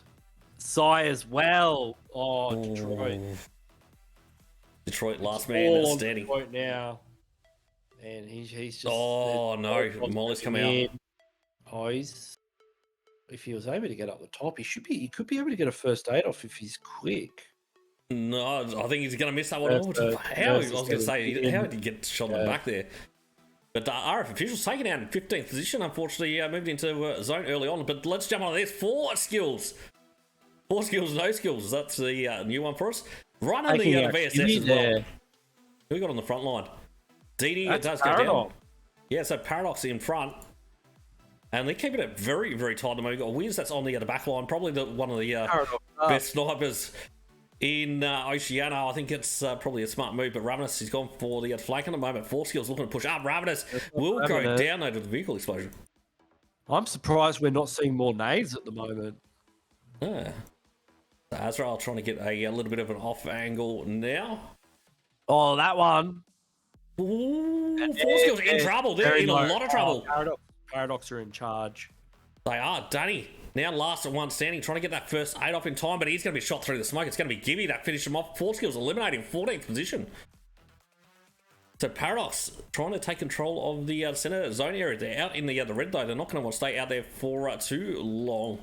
Let's have a quick look back at Yuuno and Friends. So DD unfortunately has been taken out. I think CNT did grab a kill there finally. 13 steps to nowhere. They did end up passing DARKSYDE, managing to make their way into the southern portion of zone. It looks like most of the teams are pretty happy with their spot until this next phase comes. They're all just chilling for the time being. Had a few teams go out early. Yeah, obviously, probably teams earlier on in Miramar than in a wrangle, which is surprising, being the larger map. Yeah, I just think, and I noticed it looking at the stats, Miramar seemed to be all of these teams' worst map, and it's just vehicle rotations. It's so easy to blow vehicles up. Teams don't really seem to be very comfortable fighting on ridges and outside of compounds. And it looks like we're going to be going to ridges too. It's Miramar. It is, and no, but we're going down south, so it's a big rotation. Pain. Look at Pain. Oh no, they do have a fourth in as well. We've got Saxy in this one, so that is good to see. They're back up to full numbers, but I think we're going to see pretty much every team mobilise. We'll focus more so on the teams on the west. And the two teams in zone can really gatekeep everyone else. They can. FBI up fairly high there as well. Pain. Gibby taken out though. Who did that? I've got no idea. Was it just where Wiz was? Maybe. I'm looking, or maybe Royal SG. Royal SG's in the NN ridge, just to the south of Picardo. You can really use that ridge south of Picardo. We go there all the time to just lay prone and blow up vehicles on rotations in circles like this. So ZATOX obviously got themselves in a compound at the moment. I'm not a huge fan of this compound, to be honest. It's sort of in a bit of a basin. I'm not a fan of any compounds. Yeah, well, that's true, because you're sort of in a bit of a basin. I like landing here because there's lots of loot. Probably one of the best compounds to trash loot in the game, but I wouldn't hold it. I wouldn't hold it unless I was certain Xeno's in trouble. Yeah, Xeno's in Hades' sights. He's in a Murado though, so it could survive. Whether Xeno got away. Yeah, he did manage to get away. He but will Payne look to push that? I think we've got the rest of the squad though that's on at that ridgeline though. I think Payne will definitely look to get aggressive here, but look at the saddle on that ridge. It's hard. You couldn't push that off one knock. Toomsy, M24 with the M24. What are these guys going to do? Are they going to try and flip the tables on this one and go in? Or the push looks like they've left a little bit late. I think they're going to rotate. They're not going to want to push Payne. And like I said, there's a saddle between these two ridges. It's very you'd need at least 2 or 3 knocks to push confidently in there. Otherwise, you're just going to get peppered as you're on the Device getting caught out as well. I think Device isolated from the rest of the squad, but Hazard. So it looks like Myth going for a bit of a revenge knock. Hazard did manage to get the knock onto Device. Wiz spotting out Myth. Doesn't get. Did he get any shots on there? Jump on a Wiz's point of view just quickly. I think he's going to try and smoke up and get that revive. They'll look. Oh, sorry, not going to be a revive on that one. Looks like the rest of the crew possibly pushing to get a revive back onto Device. I don't think they're going to be able to get Device. Oh, they can. No, Abby's going for it. Yep, they will be able to. Let's jump on to Yuuno and Friends. What's happening here? Who's we got in front on this one? So it's going to be RF Spades. So at the moment, they can't win. Just keep running into everyone. Xeno, unfortunately, has been eliminated. They're going to have to just start fighting these teams. Yep. They're just going to have to pretty much hunk it down and start taking this fight and see in the Xeno's been taken out as well. They must have lost Xeno on the rotation. Yep. And finally, DARKSYDE and a 13 Steps to Nowhere coming together. They got Babina gets tagged up pretty heavily. Frank's going down to Ego as well. We've got fights on plenty of fronts at the moment. 13 Steps to Nowhere holding a put. It looks like DARKSYDE will be the aggressors. Klaus now going in the vehicle. Looks like he's going to slam a little bit early though. I thought he would have pushed right up. I thought he would have pushed the buildings. They're in the hay bales, which probably a little bit far out. Doesn't give them the best angles. Yeah. Ooh, hardship over to Payne again. Dead center. They get zone magnets. I think we're going to have to start calling those guys. Klaus goes down. So I think that was a vehicle explosion. The MVP goes down. Payne was definitely the team to watch. Yep, they are going to be. Ravel's down. Those nades are starting to hit. They are definitely starting to hit. So we've got Ghost now downstairs. These guys in trouble. Ghost goes down. Shiv. Last one standing and now out on the outside. 13 Steps to Nowhere going in for the push. All 4 men out in the open. Yeah, I don't know why they crashed those hay bales. Shiv's in a 1v4. All of them go in. This is not good. If he gets a nade off, maybe. Unfortunately, if that nade kills all of them, that would be impressive. It's going to knock one of them. The DARKSYDE gone out in 13th position. Let's jump on a Payne. Hades is going to be taken down by Abby. Let's jump on someone. NewYolks. Surrender time's horrendous at this second. Let's jump on to Black. So Black looking to Still glitching out. Looks like he's going to be moving. What is going on here? There we go. So there we go. Black looking to take the fight with a NewYolks. Revive. They're dialed in on that ridge. You can see the second they peak, health bars go down. Yep. We've got so 30 steps to nowhere. They're going to have Unravel coming in. We haven't really had a chance. Oh, it looks like Spades actually pushing on to Yuuno and Friends now. So Yuuno and Friends forced to take yet another fight. It looks like Yuuno and Friends actually, they've got a little bit of confidence and they're going in for a push on this one. Big Nate's come out. Soomsy goes down.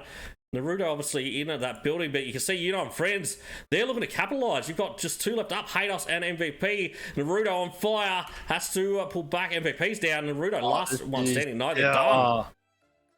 Done and dusted. Blitzkrieg now looking to put the pressure on. 4 Spades. Yep, they'd go out in what, 11th position. FBI got one down at the moment. Paints actually goes down. FBI Warguard. Well, I think we'll jump in. Where is FBI? Falcon he wants a piece of that action. He does, that's for sure.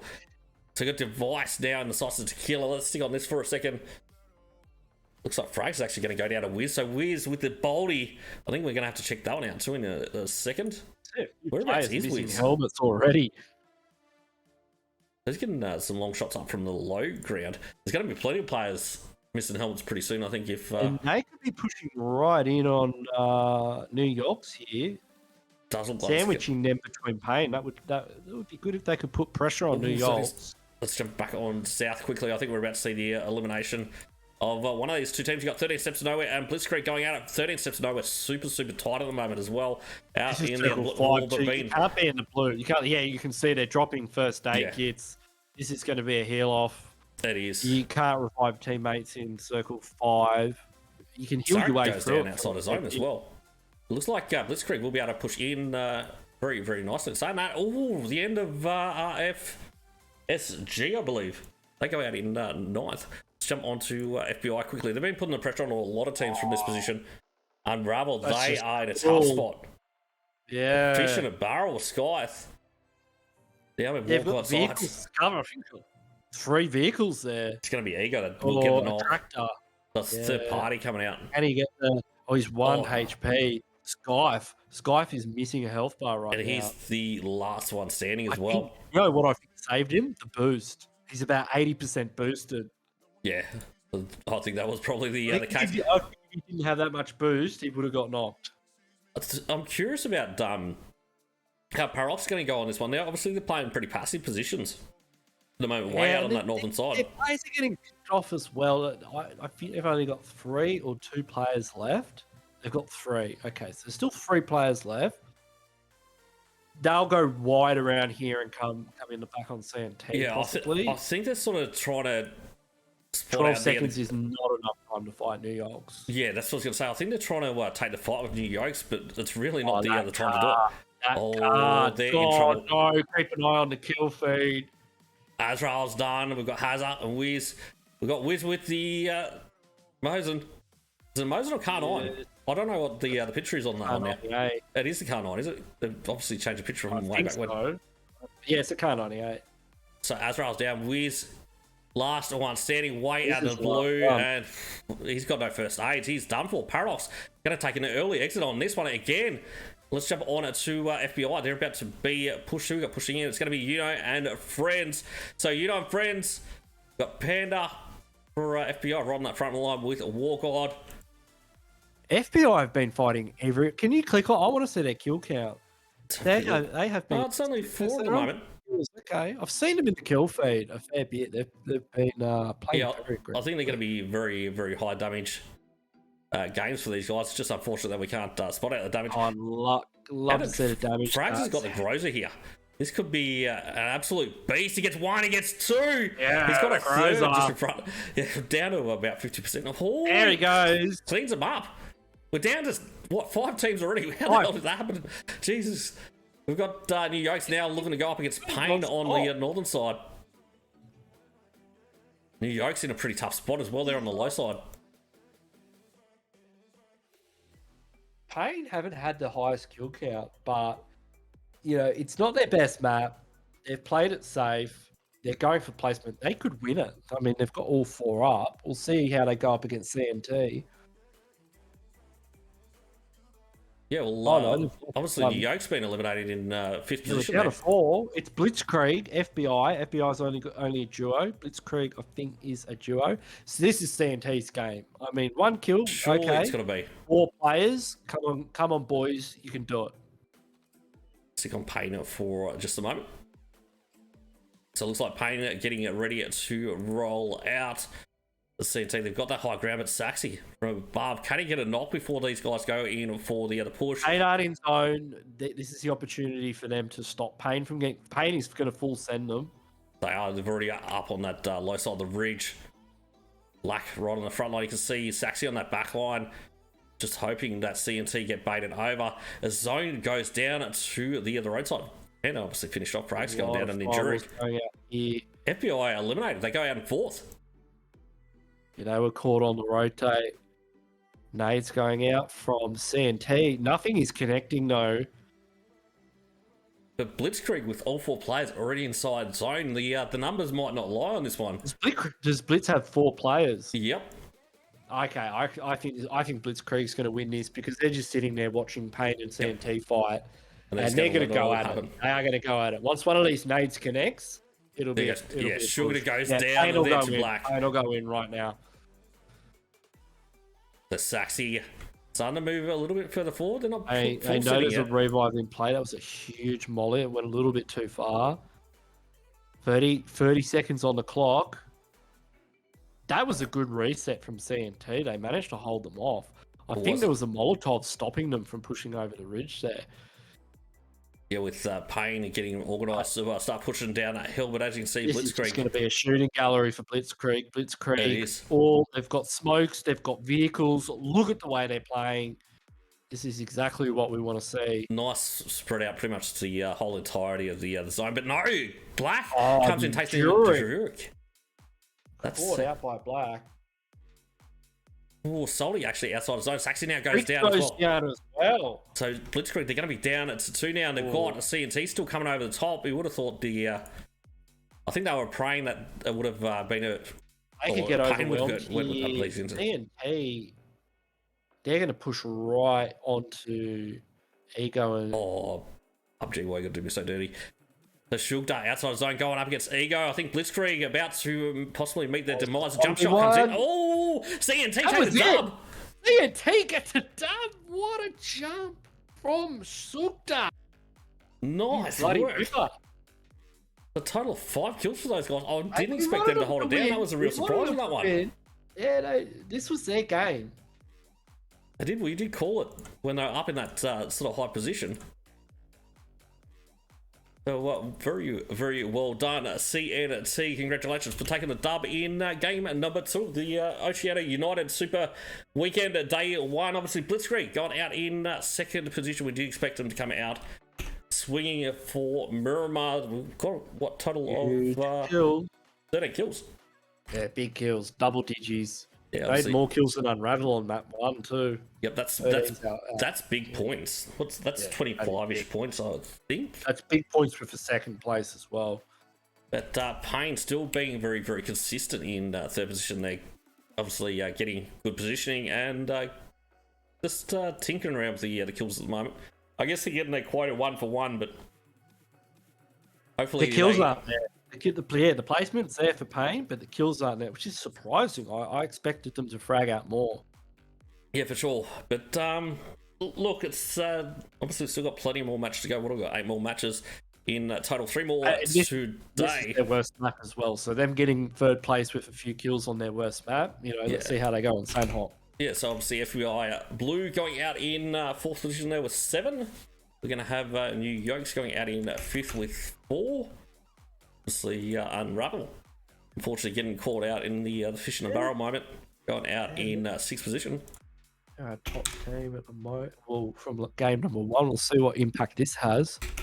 So, Yuuno and Friends in 7th with 5. We've got Paradox having a tough time in this one. They did manage to get 4 kills this time, so kills are going to help them a lot. I mean, still moving up. They're making their way up. Yeah. Just getting warmed up. I think what they'll be thinking. Righto, so in ninth, we're going to have 13 Steps to Nowhere. With 4, we've got RFSG going out in 10th position. They managed to grab a 4 as well. Obviously, ZATOX going out in 11th with 2. We're going to have Royal Flush Spades going out in 4th. DARKSYDE will go out in 13th. 4 Skills out in 14th, unfortunately, after running into Paradox. And what do we got? RF Officials going out in 15th. I really didn't expect that one either, to be honest. And that's the thing, you know, they go center zone, you know, their strategy works in scrims, but in these tournament settings, is it the right strategy? Yeah, we can see that like the teams are using a lot of different strats than they normally would, which is it's good to see they're really turning it on. But let's check out the scores for game 2, and we'll see how that impacts afterwards with the current overalls. Get blitzed. Hashtag get blitzed in the chat. So we've got obviously 25 points. They didn't get the chicken dinner, but they got the points win for this one. CNC in second, obviously, with 20 with the chicken dinner. You got FBI Blue in third with 15. Pain in fourth with 14. We've got NewYolks in fifth with 10. Yuuno and Friends in sixth with 7. Paradox in seventh with 5, as with 13 Steps Nowhere and RFSG. We'll have a quick look at the current overalls. I think it's going to be Pain. They've moved up to number 1. Okay, it's the team to beat. He's going to be the team to beat. And this was the map that they were worst on, and this is the map that put them in first place. So, yeah, it's going to be interesting to see how it plays out. But Blitzkrieg have pushed up into second. And look at the kill count difference between Blitzkrieg and Pain. Yeah, so Pain obviously being very, very consistent with the other placement points. They're leaning pretty hard on the placement points. Yeah, I guess if they can turn it on, they like as in with the frags at a later date, they might be looking pretty good. But they turn up the kills, it'll be unstoppable. But if they keep leaning on the placement points, I think these other teams are just going to catch up. Unravel, I mean, they're perfectly balanced, as all things should be. 12 placements, 12 kills. They've lost the first place position going out early, but you know, early days. And obviously CNT jumping up after getting the chicken dinner with 22, but obviously a lot of those points are related to game 2. So I guess we're going to need to see them to be fairly consistent, I think, to get up there and probably not drop too many games anyway. Obviously, it's pretty short format. So FBI have only had 1 game. Their group E. So you know, most of these teams have played 2 games. FBI has only had 1 game, and they're in 6th place already. So they're definitely a team we need to keep an eye on. Yeah. So we've got NewYolks obviously in 7th position with 14. Yuuno and Friends in 8th with 12. Team KIB obviously they've only played 1 game as well. They're in 9th with 12. And what do we got? Our Spades in 10th with 11. So No Mercy missed out on that game as well. So it'll be interesting to see how they do come back in the next one. So our Group A teams haven't played. Yeah, so they'll be back in a minute mix for this one. Obviously, it'll be Group B. We'll check out the map order for a second. We're going to be in for Sanok for the next one. We got officials in. I'm curious about. So officials and Paradox are going to sit this one out. Oh, are they? That's a shame considering that officials were so strong on Sandhawk as well. They're going to be spewing about that. They're going to be absolutely spewing. Unravel and Project X. So Unravel, Project X, Royal Flush Official, and Paradox. Sandhawk game 3 out. Cool. All right, well, do you want to name some stats we'll check out while I just get this emulator sorted? Who haven't we looked at so far? We can look at CNT, our chicken dinner winners. That's probably a good idea, isn't it? Let's check them out right now. So this is CNT. 164 games. You can see their run's been pretty consistent as they climbed up the ranks to get into the top 20 of our league rankings. Seven winner chicken dinners, so not a huge amount of chicken dinners. This is another one to put on the board. And hey, a tournament chicken dinner is worth more than any league chicken dinners for sure, especially when there's money on the line. The average points per game, 1.81. You can see Miramar is their best map, as we just saw. It's their strongest map. Sandhawk, not a strong map for them, but at the same time, these statistics don't always play out in tournament play, and they handled this really well under pressure this last game. I mean, they didn't have circle; they were fighting two teams at the same time, and they won the game. And that's a very hard. It was a very hard win condition. I'd say probably Blitzkrieg had the better win condition in that situation. They just got focused on. But yeah, CNT really made it work. I was very impressed to see that gameplay. Yeah, for sure. It looks like they've had a pretty rough ride to make it here as well. It's sort of been a lot of ups and downs. Ups and downs. I like this team. Yeah, they having a good crack. Obviously, it looks like they've been struggling the last couple of weeks, but who knows? We may see them get up. Got a lot of games on the belt. Yeah, a lot of games. So who should we check out next? With Sandhawk coming up, I think we might have a look at. We looked at No Mercy yet? No, we haven't. We should look at No Mercy for Sandhawk, because Sandhawk is their weakest map. It's the worst map for No Mercy. I don't know why. Yeah, so apparently that's a struggle town for Sandhawk. Yeah, so this is your chance, for all these teams out there. If you want to get No Mercy, this is the map to do it. I think because No Mercy like hot dropping so much. Like, that's right. Because No Mercy normally goes to Painan, doesn't it? Love to go Painan. Teams love to show up later on, and No Mercy, they like to hot drop. They like to drop on other teams on purpose, and that's their play style. Whether they'll do that in this tournament setting remains to be seen.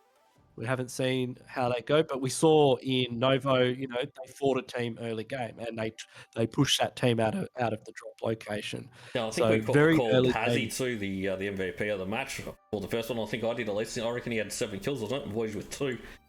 Yeah, this is a team that focuses on kills. It's not a team that tries to get chicken dinners or placement points whatsoever. They just go for kill points, and you can see that the placements are low, the average kills aren't great, but their Sandhawk is their weakest map. Miramar's their strongest map, but they haven't played Miramar yet.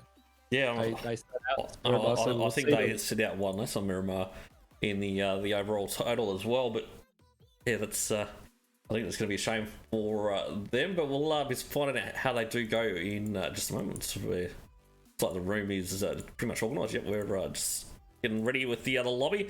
The final one I want to check out before we get back into game 3 is going to be FBI Blue. I think we want to have a quick look at these guys. Obviously, they're pretty strong on Sandhawk. Yeah, I think FBI are the strongest Sandhawk team. 33.33%. I mean, they win 1/3 of their games. So they play 3 games on Sandhawk, and they win 1 out of 3 of those games. No other team comes close. I don't think is there another team that gets over 30? I don't think there is, but I guess that's insane. You can sort of skew the stats a little bit when it comes to, as in they've only played 22 games in total overall. But well, it'll be interesting to see, obviously, if they continue to play. I'd say they will continue to play. And they've only played 1 game tonight, and they're in 6th place. Yeah, so they're off 1 game. Yeah. This is a PMCO team that's played in our wildcard region many times. It's a strong lineup. They don't play in our scrims that often. They're a bit of an unknown. Yeah, well, the average points are nearly right up there when it comes to those average points are higher than Paradox's. Yeah. Oh, I think Paradox might be about 13, wasn't it? Oh, I think Paradox was 13. Let's check out the flight path, though, for game 3. Let's just see if I can get this game audio going for 1 second. Hopefully we've got it this time. I can't hear it. Have you turned it up? I can see the just volume 1 second. bar. Yeah, hold on. It looks like we might have it. Hold on. Right, we'll talk us through it for a moment. I can't hear it. No, hold on. Wait, my mic is on game audio? Yeah, no, that's what I said. It was around the wrong way before. I think. Okay. Hold on, which one was I on? Game audio. That's. No, hold on, that's your mic. I'm a little bit confused here. We got that one. Discord. Let's change that one. Properties. That would be. Well, no mercy, definitely living up to that. Trying to drop hot, going boot camp. They haven't gone by No mercy. I know how unsolved things, and he does this on purpose in tournaments.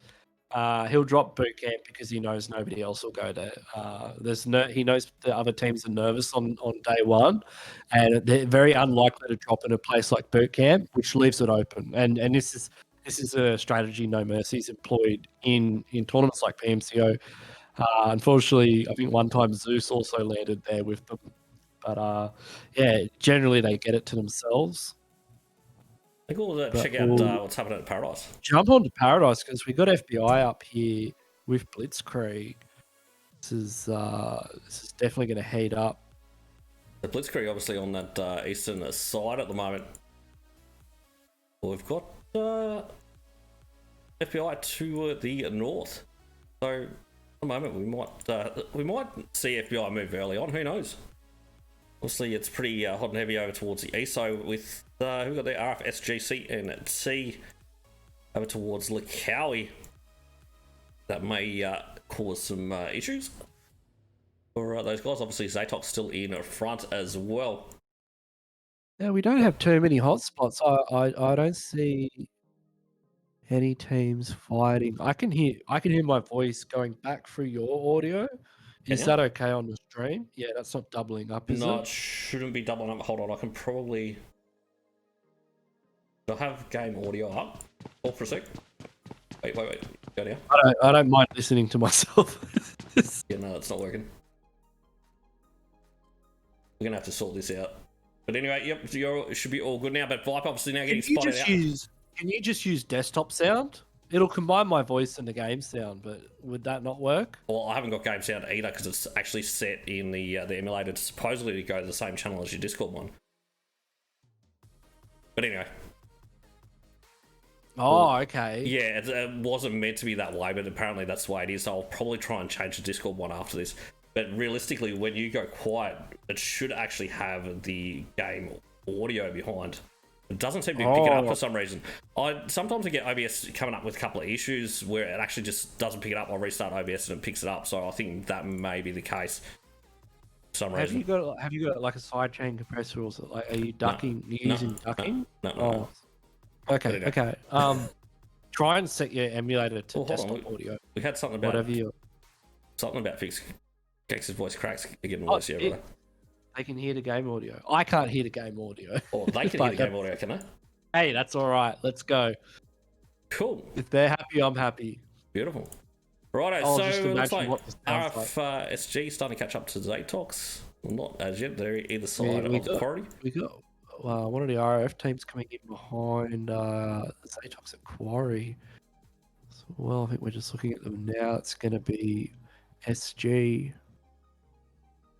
13 steps to nowhere coming in from the south as well, up near Cave.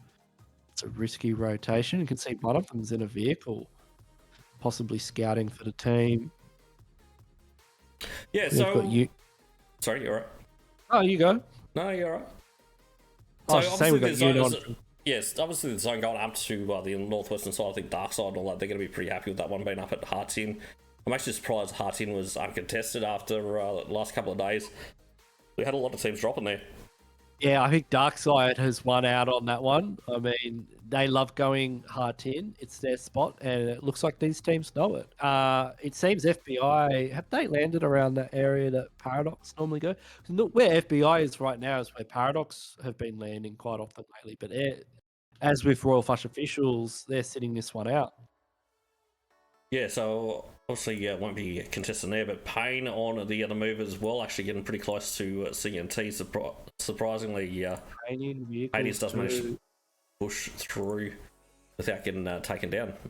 Because he was right pretty much on top of CNT. CNT on a bit of a ridge there as well. I'm surprised that they didn't get the other shots on. But this is a good map for Payne. It is. They obviously very, very strong. And starting KIB in their mix. We've got Buttboy. What's he doing?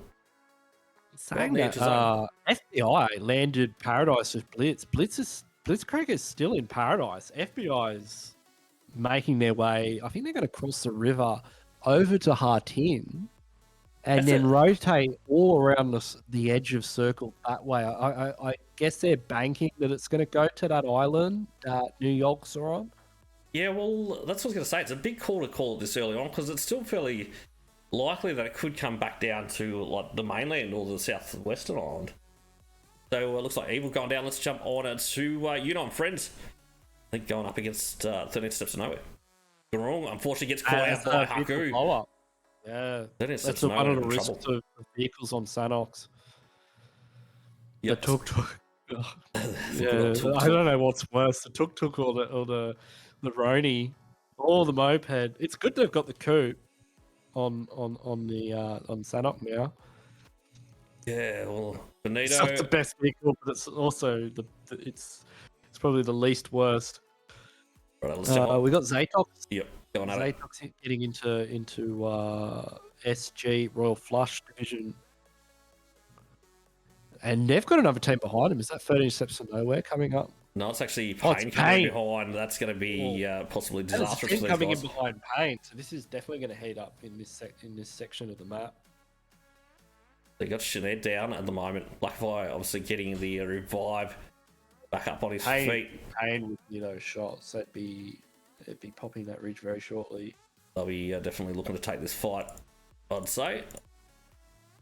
Saying that they might not want to give away their position as yet. I'm saying that Zone is pretty unlikely to go to the mainland, but it still could happen. Looking at that. Oh, it's ZATOX. It could go anywhere, really. Yeah, it's tough one. Looks like RF SG actually doing their best to try and push around ZATOX at the moment, which is a pretty smart move, I think. The Buffboy is still outside zone, still chilling. 30 Steps to Nowhere actually now in front of Yuuno and Friends. Yeah, I think since center of zone can't be on water, it probably will go to that side of the map. So there's your rotation coming out from FBI. They're actually pushing around the backside of Hartin. The dark yeah, side. that's what I thought they were going to do. It's a sneaky rotation going around DARKSYDE like that. I think DARKSYDE Ghosts might be able to spot them out there, and they'll be in open for a bit. Yeah, well, I guess they could jump in the water if they really needed to, but obviously look at the defensive position of DARKSYDE so they can get as much information as they can on every quarter. If they can get into that back half of the map, it's empty. If they can get up the hill, they can get up the hill that way. It gives them a lot more options than these other teams have right now. No Mercy looking to control that river area. 13 Steps to Nowhere, they could be in a little bit of disaster here. There's players above. They're going to be they're pushing up the mountain in the coupe. Yeah, it looks like they will make it past, but will they end up trying to push for that high ground where the rest of NewYolks is? It looks like they're actually going to push down. Yeah, they might just be happy to give the top of the hill to NewYolks, and then they can take these kind of lower shelves, or we could just send it into a tree. Just park in a tree. Go for the double barrel roll. Actually, tree that would have been brilliant. Unsolved's going to go down. Voyage gets the refrag onto Hados, but we've got a beach. Zeno right in the muscle, he's going to get taken down. Hazy, unfortunately, down as well. Toomsy coming with him. So Toomsy down at the last one standing, and they're in trouble now as he's down to 10 HP. It looks like No Mercy. He's going to be able to reset. Although I think it's a 1v1 at the moment. It is just Voyage, but they are getting a reset. Yeah, so Hazy back up on his feet. We'll get a heal off. And that's Hazy and Voyage up. They're not the players that you want up. Hazy going for the nade. Voyage getting a confirm. MVP finished off. That nade doesn't hit though, but he's got another one ready to go just in case. Voyage getting another confirm. Oh, a little bit overcooked. Yeah. Well, has he? Jump back onto Tumsy essentially is the so gets the knock on a Oh, it's one. Wait, has Unsolved been revived yet? I don't think. Oh, I don't know that Voyage did. Oh no, he has. There we go. He's back up. So it looks like Naruto's going to crawl over. I think it's probably the players to move a little bit. He should go. Oh no, Voyage. Yeah, so no mercy. Pick up 4 kills there. Spades eliminated in 16th position. First one out on Sandhawk. Have a quick look at Ego and Co from Blitzkrieg. They've got someone on this low ground. You can see Ego has spotted. Salty will manage to get the knock on a Salty as well. I don't think there's going to be any revives coming out. It looks like Shugda was pretty keen to try those. Ego now going to be spotted out. No, maybe not. Just over the top of that ridge line. The ridge. Triggs may get an angle on. No, I think Triggs is over the other side as well. Yeah, he is too. No, but Falcon obviously you're trying to push right around, but gets caught out by Freaks. So Ego's going to be there to get the revive. Big pick up for there, but he could get revived. And then Jurek, let's have a quick look at him. He's sort of getting in behind these guys a little bit. He spots out Freaks. Gets a couple of good shots on, but unable to get the knock as yet. We're in phase 3. We've still got a minute 15 to go, so the zone's not hurting too much, but they're going to want to get a move on pretty soon, as they're 500 meters still outside of zone. So, going to be a quick stroll to get there. But look at this zone as it hits the trifecta. All 3 islands still could go just about either way, to be honest. Most of the teams coming in from the northwestern side of the map now. Oh, no mercy. Just got a beautiful shift going down to that river compound. That is a position of power. I've spoken to some of the European teams. They love that compound. Like, that compound is the place to be in their kind of circles. So Freaks will take down a Falcon, and Blitzkrieg now in a little bit of trouble by the looks. Falcon does get confirmed. Ego. Falcon's not the player you want to lose. He's a PMCO regional finalist. They've picked up off 10 Shade. Have a quick look at it. Yeah, we have seen him around the traps a fair bit, haven't we? Way back when. Trig's going to be caught out by Lux trying to come in from behind, but he's going to be nade from Ego. That will finish off. CN at C. A tough one for those guys, obviously, after having such a stellar game at number 2. Yeah. Good 13 steps to nowhere. They're just chilling in the little shack at the moment, having a bit of a lay down. Yeah, we got some ZATOX vibes going on here in the shack right now. I can feel it. Yeah, let's have a quick look at vibing. Yuuno and Friends though, they're not vibing at all. They're having a look. They've spotted the players in that compound from Sin Esports. Sin Esports, how many have we got left up for Sin? Is it? I think we might have one right up against these guys. Yeah, so Cher's right in amongst it here. Does smoke up his vehicle. Big nades coming in. Beautiful nades coming in. Is that Paying Gaming? Hades, that's it is. Paying Gaming in the background. They got Nick that's a little bit further back. See what's the third party. DD does manage to get a knock on it to Nick, and unfortunately it does look like he's almost about to be thirsted up, was it? Was he thirsted? Yeah, he was. The Saxon now pushing down, and sure, he's going to make the mad dash for it out. Oh, he gets caught out by the wall. Almost get away. I guess if he gets on the other side of that wall, he should just get on the other side of that wall. At least then they can back him up. Yuuno and Friends, though, really pushing wide, though. You can see that'll get the angle. Yuuno and Friends can stop paying on the push as well. You can see there. Once they push back over that ridge, I think they're going to be able to smash a lot of these teams on this western side. But Payne should be able to rotate out of that compound and up the hill relatively easy. You do have Xclusive up there, but I think it's going to be a bit of a blind push. That slope is pretty high here. That they do need to push up out to the east. You should be able to spot him out. Just going with the AKM at range. AK? Not iron, with the red dot.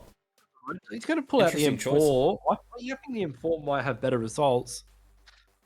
It doesn't look like to kill it. He's going to spot out Haku and does manage to get him down. So Yuuno and Friends. Solo squad extraordinaire from game number 1 on Erangel. Yeah, starting to break down a little bit at the moment. We've got DD and Anil, the last 2 left standing now. Those 2 at the north, unfortunately, getting caught out as we head on over to the northwestern island. No Mercy be pushing over, but Xclusive do get at that centre zone position. Force Skills still coming in from the south. We've still got Buffboy coming in behind those guys as well. But where's the rest of KRB? Right, so they're going for a bit of a swim. We've still got a few teams actually way out at the moment. Skill, KIB, ZATOX, all making rotations outside of zone, which will be pretty tricky. I mean, look at the clock, 15 seconds to Circle 5. Circle 5 is where things really get tricky for teams on Sanhot. Yeah, and it's not far away either, as we're about to start closing in about 5 seconds time. Let's have a quick look at Sin Esports. I feel like we haven't given them enough time of day. I feel like we haven't given them enough time of day as yet. We can see DD being spotted out. Beautiful shots coming out from Brazy, though. That gets the knock. Obviously, we're on Peach. We'll look at Brazy and see what he can do. Looks like he's going to use that opportunity to move. I think it's a smart move as he pulls the 6 back to a 3. You think he's got aim assist on or off today? Yeah, I don't know. We'll see if he left it on or not, but that was a pretty rough ending, wasn't it, last night? Unfortunately, with a bit of a throw. If he had an A-dub, it wouldn't have been. Yeah, that's true. But no, Messi getting very, very close now to Xclusive. Let's have a quick look at this one. You got Unsolved. Been a snake in the grass. Seems to love being a snake. I'm not going to lie, the last couple of days I've noticed he's really been getting snake on. Yeah, it's a tactic he'll use to snake up onto a team. Yeah, before obviously popping up the FBI coming from the north side. They won't stay snaking forever. So NewYolks on the real high ground, DARKSYDE pushing up the hill at the moment as well. NewYolks should hold that high ground for as long as they can. Yeah. It'll pay dividends. I think they'll get some results. So I think that's sort of very, very similar to what they were doing in Stallwell, wasn't it? Coming in, Stallwell in game 1. But RFSG coming in very, very late. But there we go. Triggs will get the knock on to one of the Force Skills players. They're in a fair bit of trouble. Zone it starts closing in, and it looks like we're going to have no skills getting that revive. They can revive until Circle closes, and then they can't revive in the blue. So no, we've got Blitzkrieg. I didn't realise Blitzkrieg were actually in the crossroads there. Yeah, at the river compound going up against. It's going to be RFSG. Yeah. Well, the last one standing. He's got 14 first aids. This is something we're going to see a lot. And Blitzkrieg are actually well known for this strategy. Yeah. 13 teams right now. Wait for the next 2 circles and see how many teams don't make it into 6. And obviously, Force Skills in front, they really like to do that too. What a zone that is. Hardships to the south. Let's jump up on it to DARKSYDE, though. You can see we've got Klaus on the other low side of the ridge. Device now pushes down. Klaus will manage, it's actually going to be the Ghost that's going to get the knock on this one. Sin directly above that has been tagged up as well. But I think No Mercy obviously moving very, very early on to try and take control of that high ground. They're actually going to cut off DARKSYDE here from getting into zone. Shiv now gets taken down by Myth. So DARKSYDE in a very, very tough position. You can see they're just dropping like flies at the moment. Ghost last one standing. Yeah, NewYolks just taking advantage of their position to get kills. That's exactly what they need to do right now. And Unsolved now going down as well. Exactly. Get the kills and then go down the mountain. Yeah, they're going to obviously get enough pressure on. FBI going in for a push on to Xclusive. Let's have a quick look at that one just quickly on the outside of zone. So we've got a big push coming in from FBI. Frags is going to go down now. I think Warguide is on the other side. He's the last one actually standing. He's the last player left in a 1v4. So it looks like he's going to be a huge clutch. Yeah, I don't think he's going to look to take the fight, to be honest. No Mercy in trouble as well. It's all up to Voyage. On the ropes. Oh, that's a very, very risky revive. Eliminated in the 10th. Too risky. They get taken out by Xclusive, I believe. Or ZATOX. They got taken out by ZATOX here on the bottom of the mountain. ZATOX spot out NewYolks. I think being in that low position now with that hard cover is going to be a real advantage. But Pain all still have on it as well. All still have swimmers, so they're in circle. Pain. 7 kills. And they're looking pretty good too at the moment. Yeah, they're looking very good. I mean, they can sit down there at the bottom of the mountain behind those rocks. Yep, they've just got to clear 4 skills to the south, I think, and they'll be looking very, very solid. Sin goes down. Abby now last one standing for NewYolks. But Pain, they're looking to put the pain on all these teams. You can see they're just absolutely slaying them. Both ZATOX and Xclusive up top. Crazy went down to play zone, unfortunately. We're down to 8 teams. How is there 8 teams in that? Where else? They're in the blue. There's teams healing in the blue. We've got 4 skills in the blue. We've got FBI in the blue. Look, Abby goes out, NewYolks. We've got KIB. We've got KIB in the blue. We've got Buff Boy in the blue healing. Yeah, and we've got somebody from who's Ray Ray's team? KIB as well. So we've got healers. Gio's still got 13 first aids as well. What's happening with Jack? Is he on a rock in the river? He is too. They're just selling Buff Boy down. It's just a battle of first aid kits happening between half of these teams. Yeah, so Pain looking very, very good because Xclusive, they're going to have to steamroll them as they come down the hill if they do want to get in. Rams goes down to 1 tap as that blue zone catches up and will take... Oh, not going to be Walker, take them down. If they hit from behind, Pain steal the kills. Oh, Pain looking very, very good. They've got 8 kills so far. I think they're going to increase that... pretty well in the moment as well as they go up against Xclusive. Ghoul goes down to 1 tap. Black now getting tagged up by ZATOX. Jack, this one is... Jeez, Black goes for the nice spin and does manage to suppress it. But down to 3 teams remaining. KOB Airs goes out there. I think that's KOB going out in 4th. Who else we got? Is it 4 skills? We got a healer. We got a healer 4 somewhere. skills. 4 skills. Yep. Geometry, how many first aid kits does he have? He'd be coming pretty close. I reckon he's going to get second. It's looking that way. Look at that zone, though. Look at that zone. It looks like there's more than 50% in water. Yeah. That's a terrible place for a zone. I mean, these players, they're not liking this. Pain are loving it.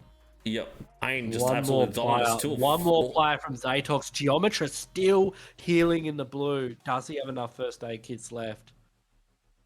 Oh, it's going to be interesting to see. The push is coming out. Pain pushing over. Enough. Iceman just trying to wait this one out, I think, now. And we are going to have Black that's pushing right on top. Black is going to get dropped, though, by Iceman. Geometry goes down. And it is going to be Pain for the win. I think we've got ZATOX in second, though, wasn't it? ZATOX got second. Geometry just didn't have enough first aid kits. It was only, what 3 seconds? One more first aid, I think he would have pulled second. How many first aids? If anybody knows how many first aids Geometry had then, put it in the chat. I want to know. He had at least 13 at one stage when I was last on him. That was more than 13. I know. I've seen him at times. I think the last couple of days I saw him with 24 at one stage. But... yeah, obviously, crazy amount. That's a lot of first aids. Yep, I was surprised Blitzkrieg weren't also in the blue. We quite often see them with first aids as well. So Pain actually getting some frags in this one. Double-digit kills. They did, 11. So well done. Obviously, Tequila getting the 5 banger on this one. Obviously, did we have anyone else getting higher than that? I don't think we did. It was a relatively... I think we saw Playzone being the real MVP of the match, to be honest. Playzone's always the MVP on ZATOX. Yeah, so let's, total of 11 for those guys. We've got ZATOX going out in second position. They've got 7 kills as well, so some solid points there. Got 4 skills going out in third with 4. KIB getting up as well. In good showing from KIB this game. But what I couldn't quite understand is you had Ez and Buff Boy both outside of zone doing a bit of a heal off. Was it to see who could last longer, like a little bit of competition in between the two of them? Well, Buff Boy didn't have enough first aids because he got caught. He was actually taken out by Pain, so he obviously wasn't hiding and healing. Yeah, must have been trying to get in, but he was still a long way out. Yeah, he was on the other side of the river.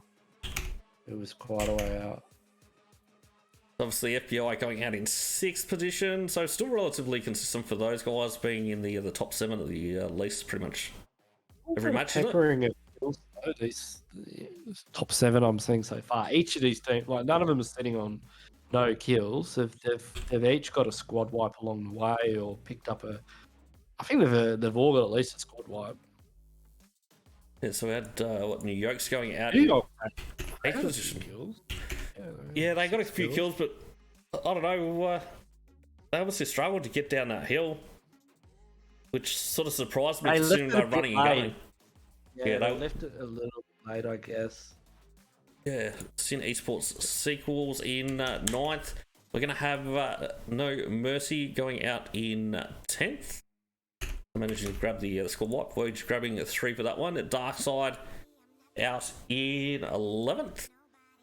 Ghost grabbing 1. We're going to have Yuuno and Friends obviously going out in 12th position with 3. We're going to have RFSG going out in 13th. 13 steps to nowhere out in 14th position. 15th is going to be CNC. And not able to back up the win. No. I was hoping that they would have got a little bit of momentum, but just didn't seem to happen. But will we see them in the next the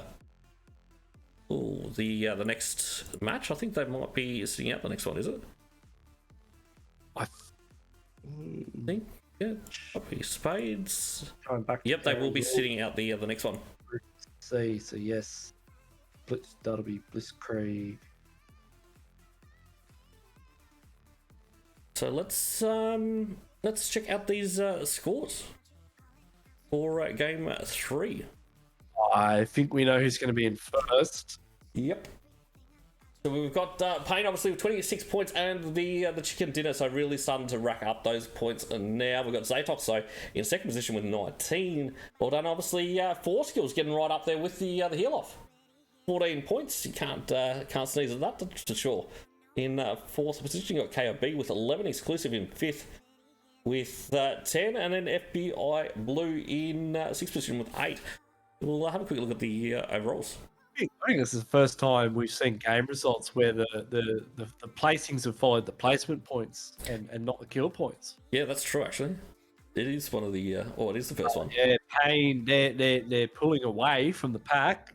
59 points, that's a 12-point lead over Blitzkrieg, who are in second place, and that's their placement points. I mean, 24 placement points in front of Blitzkrieg. That's huge. That is huge.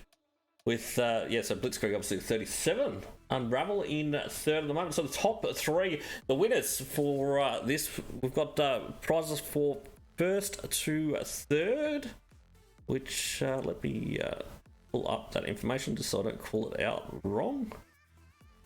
That's how we weekend info. That's going to be there somewhere. There we go. So Unravel Gaming first place still will holding on. Oh yeah, go. Yeah, I was going to say first place will get 150. Yeah, we've got second's going to be 75. Third will be 40.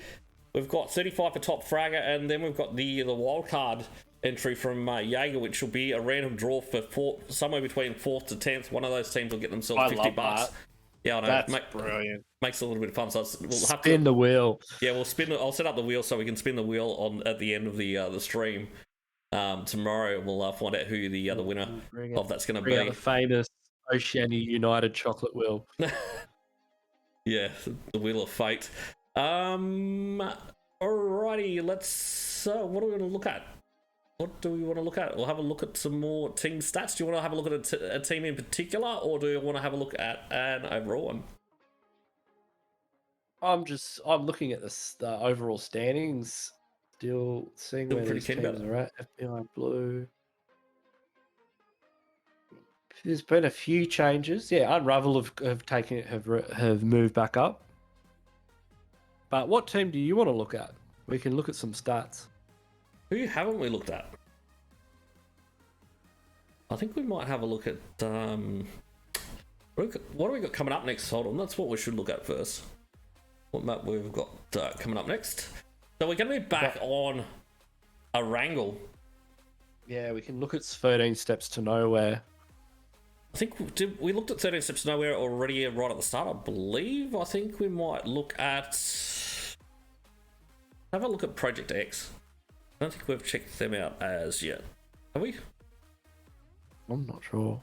In the chat, let us know as well. Let us know who you want to look see. at your favourite team. We've got all the team stats. We will go through them all over the weekend. Yep, so obviously Project X was pretty good on Sandhawk, but I think they missed out on this Sandhawk one as well, didn't they? Or were they in that one? It's their best map. Yeah. I don't... Pretty sure they missed it. It's pretty unfortunate. Not as in like it wasn't their group sort of thing. They didn't actually miss the they're match. in Group B with Unravel, Paradox, and Royal Flush. So Unravel's missed a game, and they're still in third place. Yeah, so they're looking pretty good at the moment, for sure. But Project X here, 149 games, quite a few. They've had 10 dinners, not bad. Sandhawk is their best map, but they didn't play it just then, so we'll have to wait and see how they go when they do play Sandhawk. And Erangel, not their best map, only a couple of chicken dinners, but the kill points they get are quite decent. And the average points per game, only 2 points, but they've qualified for Super Weekend. And as we've seen, look at the overall standings at the moment. They don't reflect our league rankings.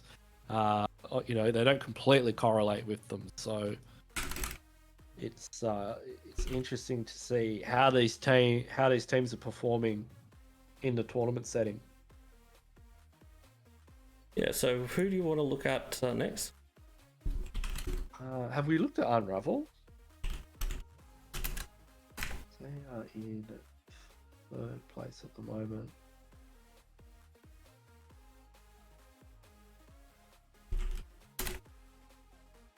Unravel, yep, hold on 1 second. Sorry, I was just sorting out a couple of issues. Let's have a quick look at them. I don't think we have.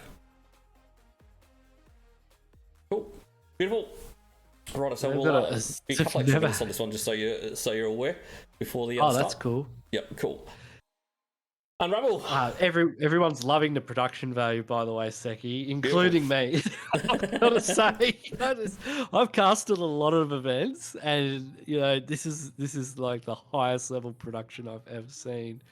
The worst part is this is not even the level that I wanted to take it. Is I run out of time. I've got a lot more tricks up my sleeve. As in, I wanted this to actually fully animate in, including the chart. As possible. 25% Seki. He's like, dude, you haven't. So I could go even harder. I mean, wait till you guys see Super Weekend season 1. Yeah. I'll have a bit more time then, and look at this view count. I mean, thanks everyone for tuning in. We really do appreciate it. Yeah, your support, awesome. You guys watching this means that next time we do this, it'll be bigger and better. Yeah, exactly. And, it means we can obviously keep it going as well, and hopefully we continue to get the support from Trovo. But, and Tencent, we've got official support from Tencent as well as Trovo, and it's great to have these guys on board. Like, we really appreciate their help as well. For sure. Hopefully we can get some tournament cards for the next one as well. That would be I think when we showed them this stream, I hope you're recording it. Yep.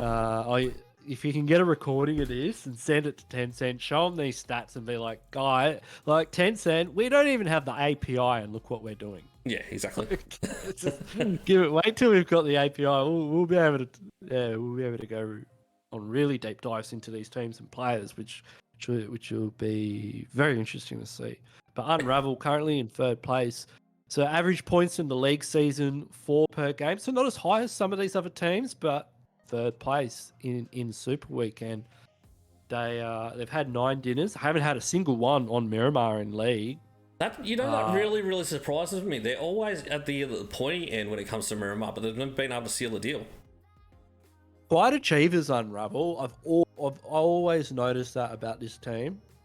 You look at these stats, and nothing stands out to me and says that this is a team that would be in third place, but yet here they are, and it's just how teams perform when the meta changes. It's a different meta in gameplay, the way teams rotate, the decisions they make, the quality of the teams that are all playing. Like, these are the best of the best, all playing at the same time, on the maps. And when all those things come together, teams like Unravel do really well. Yeah. So we got who's in? We do have Sin Esports. Let's have a quick look at Sin Esports. Obviously, Unravel with their honeycomb logo. Unfortunately, we're not. Yeah, unfortunately, we don't track style points yet. It's gonna be implemented very shortly because they'd be at the top. I mean, Brazy, come on, what more can you say? Yeah, we've obviously got. So they've got about 4.4% win ratio, but obviously they just keep chugging along. Obviously, Wrangle ZATOX pretty not good. their, ZATOX not their map. Erangle's a good map for them. They're playing in Erangel on the next one, so we'll see how they go on their best map. Their average placing is quite good for Erangel. Like it's one thing I've noticed for a lot of these teams is their average placing is quite high, even if they've got chicken dinners. But yeah, with Sin Esports, they've got one of the best average placings for a map. Yeah, and obviously, if anyone does want to see the stats for any other teams that were in the league, let me know and I'll bring it up. As in, we won't do it on the stream, but I'll be able to bring it up for you guys at a later date. But you'll need to do that before the end of the weekend. But I can do it for pretty much every team that's played in the league in the same sort of fashion. So if you're keen to see it, make sure you hit us up on Discord or Instagram or something like that. That's for Ez Fan Club. Yep. Obviously, if you, I don't know how many guests we've got, but if you're viewing from a guest account, and it looks like we've got a few guests, but we've got a lot of people that have got accounts, which is awesome to see. If you're viewing on a guest account too, make sure you do sign yourself up to Trovo. Obviously, it's a great platform. We've got great content here, a lot of good PUBG mobile creators. So if you can join yourself up, download the app. It's simple as about 1, 2, 3. Takes whole about 30 seconds. And yeah, get yourself following me so you'll be able to see when we do go live tomorrow with the second and final day, obviously, of Super Weekend. But we've still got plenty more action to come. We still do have 2 more matches on their way. So, saying that, have we looked at Team KIB? I don't think we have not. Have a quick look at them. Yeah. With their lovely little logo there. What was KIB called? Because this is a new name, right? Yeah. What was KIB called before Super Weekend? What was their team name in league? No, it was Team KIB. It was KIB. Yeah, Team KIB. But they just never had tags. No, it was like a mixed team of everyone. So it was. Yeah. It's got Ez, it's got Buffalo. I mean, we've got some pretty heavy hitters in there. Yeah, but for some reason, whenever they rock the name, they do very well. Yeah, They're doing well. Look at their stats for Sunhawk. Yeah, well, look at their overall wins. Nice almost the total average wins 9.5%, so nearly 10% of the games. That's nearly 1 in 10 games. That's very good. And 13 chicken dinners. That's up there as well. Average points per game 5.9. Yeah, so that's obviously mid pack. It's definitely nothing to sneeze at. You can keep it consistent. Well, Where are they sitting in the overall rankings at the moment? As in Team KIB, I probably should pull that up for myself, shouldn't I? I'll get it up in just a moment. I think they would have definitely been in the top 10 overall. They've been pretty consistent tonight. And I think that's generally what they're good at doing, as in, obviously they're getting a fair few chicken dinners, but it's generally very, very consistent. So they were 7th in the league overall. Wow, okay. So they're right up there. Right up there. And who else we got? Is there anyone we've sort of missed? I think we haven't checked out one of the RF teams off memory.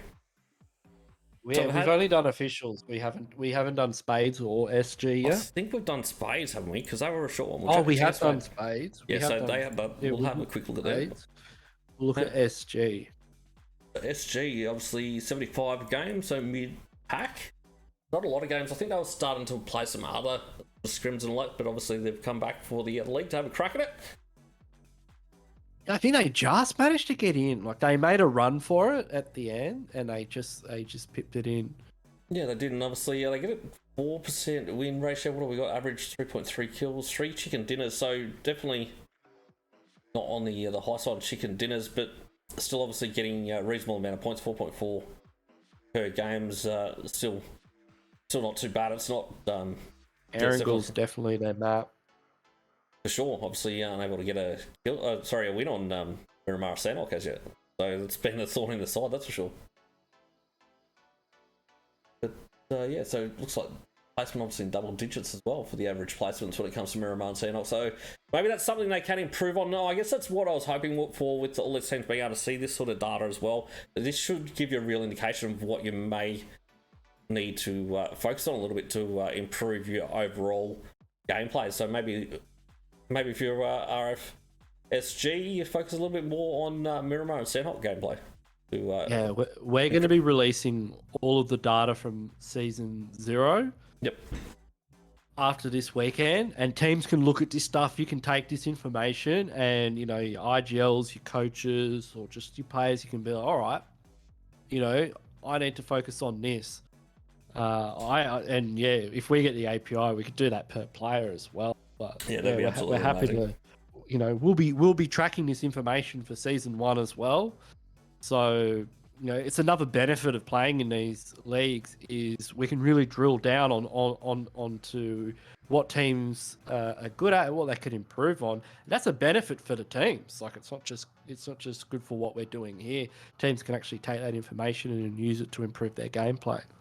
And you don't get that anywhere else, do you? So, you know any other scrims that do that? No, definitely not. I need to like franchise this out, I think. But anyway, let's check out the flight path for game number 4, a wrangle. The price is going up. Yeah.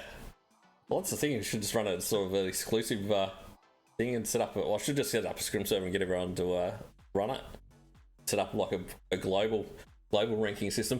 But anyway, we'll not focus on that. We've got flight path going from the Midwest. Flight path. I'll be back in one moment. Yeah, you're right. This is a dirty flight path too.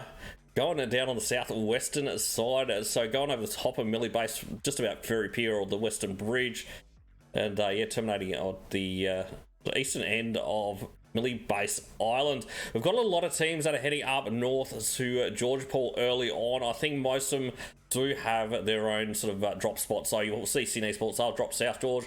I think Payne will probably look to try and push over the top to North George. Actually, maybe they might make a liar out of me. They've slowed right up. Project X also heading in that direction as well. And KLB hitting Georgie Crates. Round 2 in North Georgia Pole there. I think Payne's actually gone South Georgia Pole. They have. They've landed there. Oh, okay. We've seen Esports. Yeah, so do we expect to see that go off very soon? No Mercy obviously still going to Novo Exclusive, maybe heading in that direction as well. They're actually looking like they're... Hughes looks like he's on his way there. Not sure about the rest of the team. But Pachinki is going to be the place to be. We'll jump off an injury just quickly. What happened to Ninjuric there? No, he was just the host.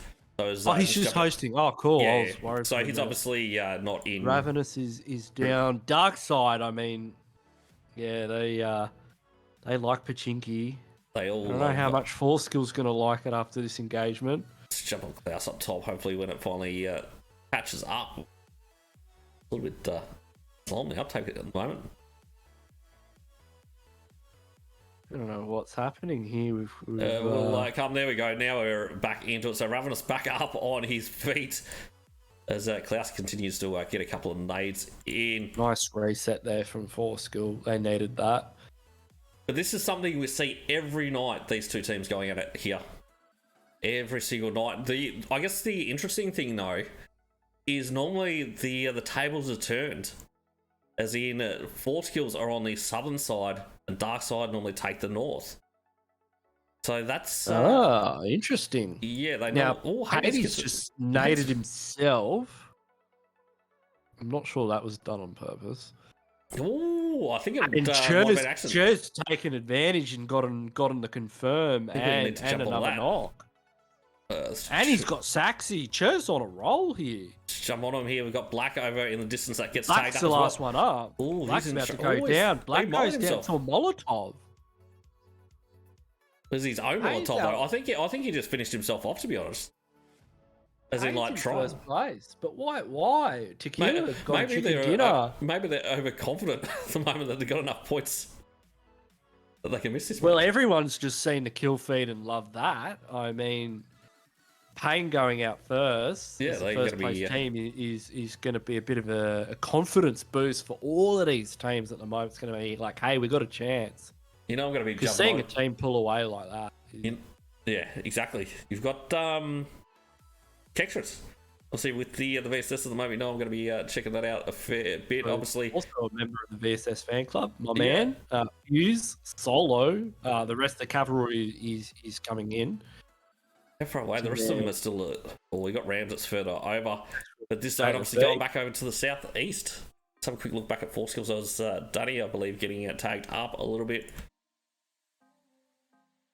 And it looks like they're looking to pull away rather than take this fight. 4 skills, they do manage to get the car out of Pachinki. You can see Danny's about to pull out with it. And Shiv sort of see nothing down that road. Well, like it's going to be the case for the other moment. What else is happening? So it looks like Xclusive actually looking to isolate No Mercy. We might have to jump onto that one, I think. Obviously, RF getting pretty close to Yuuno and Friends as well.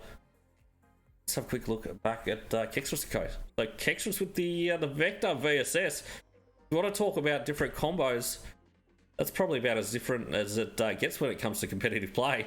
It can be quite beneficial to your team to run the 9mm combo because it gives you a lot more backpack space for utilities like smokes and heals.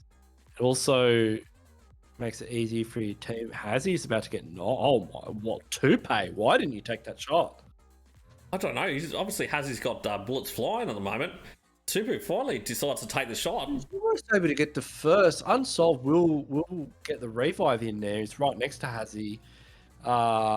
They don't have their full complement in Novo, but they do have quite a few angles to work with. Very separated though. If any of the members of Xclusive get knocked, difficult revives for them will require rotations, and Fuse and Tupe are probably a little bit too committed at this stage. Well, I think what Ghoul was doing was trying to bait them out so the guys on the other front line can get a knock or two before going in for a push. It really looked like Ghoul was a sacrificial lamb on that one. Yeah, what No Mercy will most likely do is once they locate one of the closer players, probably Fuse, they'll just Iron Man, like they'll full send him as a 4-man. Well, it's a little bit of a stencil. We'll have a quick look at the other rotations. So 4 skills still at Pachinki. Barrock's coming in very, very late. They're very split at the moment. Tupu now finally starting to get tagged up as No Mercy return. Well, I think we've still got shots coming out from Ghoul as well as trying to pepper him on top of the house. Oh, surely the med situation is going to get pretty low soon if he keeps putting himself right out there as Xclusive look to disengage. I don't know if I'd want to go in with a poke battle against Hazzy and Voyage on DMRs. Yeah. Not recommended. Saying that, Tupu's still going at it. Yeah, Hazzy's still giving him that angle. Yeah, so it looks like Xclusive will start to pull back as teams move towards the Ferry Pier area. So ZATOX moving in towards CNT. I think we'll jump on to CNT quickly. Flush Official down there at Primos cover. They've got great rotation in the zone, plenty of options for compounds, but ZATOX getting tagged up by CNT on the rotation. Oh, Iceman pretty low as well on that one. Yeah, he's about 15, 20 HP. Going for the Ferry Pier compounds. Good move in a zone like this. It could go anywhere really, Gak, Quarry, or Ferry Pier. Definitely going to be seeing field action in the late game though. Imagine if it goes towards that bridge. I think that's going to be insanity if it does. Oh yeah, that would be fantastic. I'll put a request in too for Circle, please. They've got KOB on the other move as well at the moment. Looks like a lot of, or pretty much everyone is starting to rotate in. Buffboy leading the charge at the moment for KOB. How deep is he going to go though? Is he going to end up running into the guys from RFSG? I think they're gonna spot out. Yeah, Buffboy's probably scouting, and he would spot out. He's getting shot out. Looks like Frags on the hunt. He went on the hunt there for a second onto Raven, but decided to pull back. Raven still getting shot at. Looks like he will manage to get away. And saying that, Buckboy and Co, they're up on the hillside. Oh, they're taking that ridge. Yeah. So I think it's RFSG just in front. It's a great spot. I mean, not only does it give you eyes on on a couple of compounds, it's got decent rotations. Also, it gives you a lot of area of view. Like you can see very far, you can see where teams are, and it helps you make decisions later on. Unravel leaving it very, very late to come down from Severny. Paradox coming in very, very late as well. Oh, people are saying there's no game sound. No game sound still? Yeah. Did that? So they were saying it was working in the last one? I don't know. I don't know. Yeah, Someone said it was working last time. Yeah, game sound will definitely be fixed for game 2. Sorry, day 2. But that's alright. We'll get it sorted. Few technical issues. I tried restarting the emulator, still no joy. I think it's OBS that I need to restart. There's not a great deal I can do about it, to be honest, for this one. But obviously, thanks for sticking around. Anyway, so let's have a quick look at KIB. There's sort of, I think, Supreme's scouting out at the moment. RFSG. The Supreme with the DP in hand. I think it's going to be pretty deadly. You can be a bit of a laser when it comes to that. Obviously, phase number 1 almost finished, closing in, and it looks like most of the teams have sort of set themselves up in locations where we might see a couple of long range shots, but there's not going to be too much else until we see where this next phase of the match does take us. Unravel, as you can see, still way out in the blue, so they're going to be leaving it very, very late. They'd have to be over 1,500 meters outside of zone. Richie, thanks for the birthday cake as well. My apologies for anyone that has donated. Big thank you to anyone that has. I obviously have been focusing more so on the stream on this one than on the chat where possible. So I've got Blackie just kicking around. He's got the M24, might be one to watch. Unable to spot anyone out as yet. Let's have a quick look at everyone else. They'd be aware there's a team up there on the hill. They're just turtling down. They're getting ready to move. Oh, and we're going over towards Quarry. Yeah, we're looking Quarry. So we've got Quarry, Gatka, and Primorsk on the menu for a late game. Possible Ferry Pier. And obviously congested very, or eastern side, that's for sure. Yeah, Royal Flush Official, good compound to be in at the moment. They might even back off to Quarry.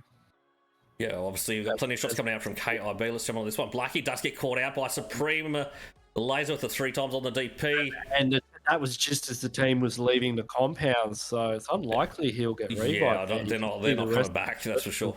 SG well on the move. He does get confirmed there. Do you think No Mercy's going to go for the rotation? Paradox in there with possibly. They could go for a botate.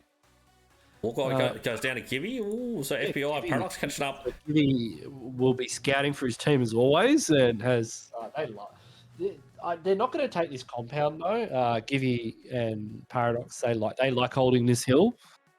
They'll be quite satisfied with their current position. They do have teams on either side though, as you can see, Yuuno and Friends, but it looks like Yuuno and Friends have heard those shots and decided to hightail it back out to the east. So it looks like we're going to have RFSG now pushing towards center zone. That is NM on a botate to Primorsk. Yeah, they are too. Nice. Probably going to go for that airdrop as well, knowing Unsold and his love for AWMs.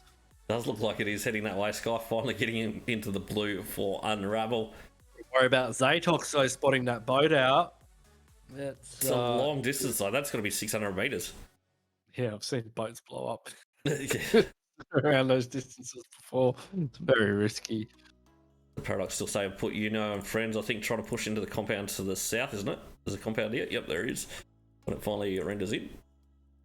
The Paradox up on the hill will be looking to continue to put the pressure on these guys from here. What I like about Paradox's position, it's similar to where Royal Flush, KIB was before. You know, you've got these teams that are in compounds, and then you've got Paradox who are in an open position.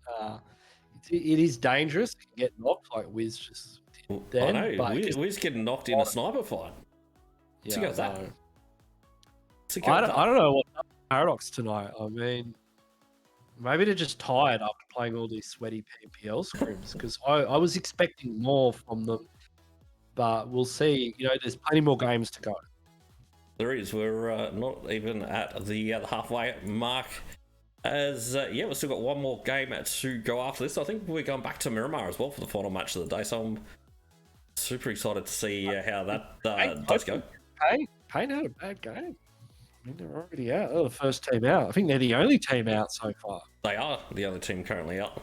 With 15 teams remaining, 57 players left alive. We've really got, haven't really seen anyone being taken out as yet. Just a couple of players, but that's about it. Yuuno and Friends at the moment. I feel like they're going to have a tough time rotating out of this position if they need to move again. If that zone continues to go over to the western side. Pain aren't playing the last game either. Oh, aren't they? In Group D. Interesting. So no more points for Pain are at the halfway mark. They're in first place, but they're at the halfway mark. Still got a solid point lead though too. So, but that point lead could be chipped away. There's 2 games. Blitzkrieg, I think they're about. How many points were they? About 12 points behind, or maybe a little bit more. I think it's closer, more so to the 20 odd points. Yeah, we'll see how Blitzkrieg do if they can catch up. So Sin obviously pushing in a little bit closer towards center zone. We do have an airdrop obviously coming down in that center position. Mark 14, who's going to grab that one? Other Mark 14. Yep, obviously No Mercy. Right over to the far west on this one. Great rotation from No Mercy from the military island around Primorsk into the back of this circle. ZATOX have a good position as well. Yeah, I'm sort of surprised they didn't push over a little bit further over, to be honest, into the ridge lines closer to Quarry, because at least that way you can get some information about what's happening in Quarry. Whereas you they're coming in from a boat. They've got no idea what's in the area. Oh, sorry, No Mercy you're talking about. I'm talking about ZATOX. I would have thought they would have pushed out to the north a little bit because they dropped around the ferry area. I'm not sure why they aren't in Quarry yet, and it's looking kind of gack. Oh, yeah, the gacker. So Unravel, look, they're doing the same thing they always do. They just hang around the edge of zone, and they slowly they just go from edge to edge, just playing the edges, and then in the late game they just seem to be in it. Yeah, well, Sin actually got a pretty nice compound there as well at the moment. That's Center Zone Paradox. I think taking a little bit of a Harry Potter tower they have. So they're going to be able to pummel all these teams that are coming in from the eastern side. I like the spots that Paradox hold, especially on Erangel. Every time I see Paradox, I like where they are. See, you've got FBI on the sites as they try and push in towards center. Looks like they're going to be pushing through the open fields and actually out towards the what do we call that area? The water, the swamplands or something like that. Oh, I don't have a name for this area. I hate it. Yeah, it's not very often that we end up this far to or far to the south and far to the yeah, I've played in many zones around here, and it just I've seen this exact zone before. Yeah, in a few PMCOs, and it's just brutal. Especially where Sin are right now. Like if it goes north of that compound where that swamp is brutal to play around. Unravel have only got a 3-man squad on this one as well. Obviously, Zarek has been down. DARKSYDE managed to get a knock. But there's so many high ridge lines for Erangel in this sort of area as well. No Mercy getting into Xclusive as well. It's like a possible compound crash. It is. We've just got Ghoul now, the last one standing. So those two coming together after and to get caught out of a frying pan and into Royal Flush SG. Yep, and eliminated in 15th position. CNT, not CNT. Who was that? That was mental blank. That was Royal. No, wait. It was Xclusive. Yeah, Xclusive taken out in 15th position. Oh, we've got a push coming in from Unravel or DARKSYDE. It's actually DARKSYDE pushing up. So they decided to turn it up a notch. Yeah, DARKSYDE want kill points, and this is how you get it. You got a knock. Obviously, on a 3-man team. Pretty good positions too as they push on up. Beautiful Nate comes in. Preval takes out Zarek. So, Zarek's going to go down to Preval. We've just got Viking now left. RB gets class down at 2. 1 HP will manage to get the knock. And unfortunately does get eliminated. That's going to be the end of Unravel, taken down in 14th position.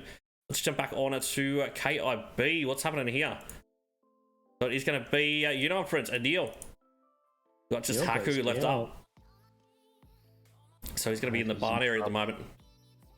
Buff Boy obviously managed to get the nade onto Anil. This one looks like Haku is going to try and hold the stairs. You got the KIB tag on. Yep. It all happens.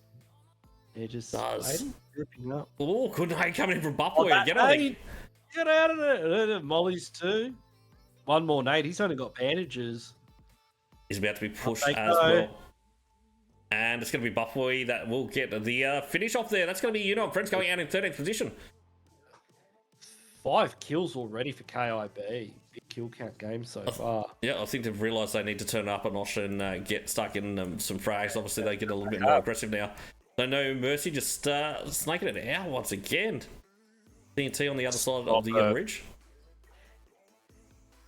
We've got RF officials on the other southern side that are just going to be looking to gatekeep those guys. Stand-up vibes there. Yeah. ZATOX pushing back up to the north. Voyage does manage to get a knock onto one of the CNT players though. Catches CNT, nades go in. They were creeping up on them. Extra's got done from the side there. Lots of nades go in. Yeah, that's a good. Oh, confirm as well.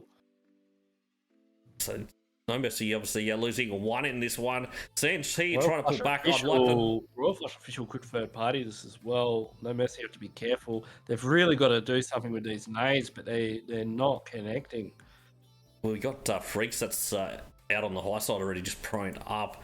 Obviously, no mercy's pushing around the south side a little bit. They want to try and breach that ridge. Doesn't look like Freaks' position is going to come into play too much here. I know he finally pops Freaks up. Should have a really good position though when they pop the ridge. Voice so. There we go. He's going to get the angle here, especially with that rock. Goes up against Hazzy. Doesn't hit the mark. Hazzy though too quick with the flick. It's all down to Shugda, and he gets Hazzy. We're going to have Unsolved next voyage. Unsolved will manage to seal a deal though. CNT eliminated. They will go out in 12th position. So 11 teams remaining. 39 players left alive. I think we've got less players now than we did in about phase 6 of the match in the game 1, to be honest. As these teams look a little bit more aggressive. Want kills. Yeah, they want kills. So 4 skills. About to have KIB running these guys. You can see nades in hand from Danny. KIB actually pulling up Raven at the moment. He's got the DP in hand. I think he wants to try and get a bit of a knock and run to open the door. So Air's pulling up on the back line. Let's jump on to... the best time for a 4v4 on the edge of circle as it closes in though. So got Raven sort of on the other front line of Buff Boy. But I think they will disengage now. Now is definitely not the time. As we close up phase 5 of the match.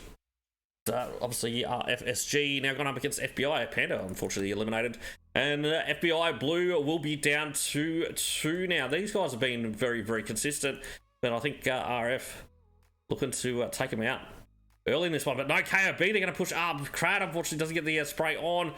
Will he get it on as they push on past? He just doesn't manage to get him. But Crud did get a knock with the nade onto FBI, I believe. Ooh, FBI. There we go. Shiny. Or Shiny. Like, get or is the nade in. Kill feed's lagging. Yeah, kill feed is lagging pretty heavily. So, FBI. Down to 2 still. Shiny is still looking to push up. Circle 5 in play at the moment. Quick look at circle. Was that KOB? That was KOB just eliminated? No, we've got Buff Boy still left up. He's inside zone. But getting zone. NM had a good rotation in. Yep, they have. He's a solo now. That was a bad rotation for KIB. His positioning's not bad. He has been spotted out by Esports, so they are peppering him with shots. The RFSG now going in for the push. They do. Oh, frags! Gets a double knock. Oh, knock from the shack. He's 1 HP. That was beautiful. Well, the other frag's out, obviously, in the open. What a clutch. It was absolutely amazing there. We've got Smoker on the crew now looking to come in on the southern side. Buff Boy probably in line there, obviously.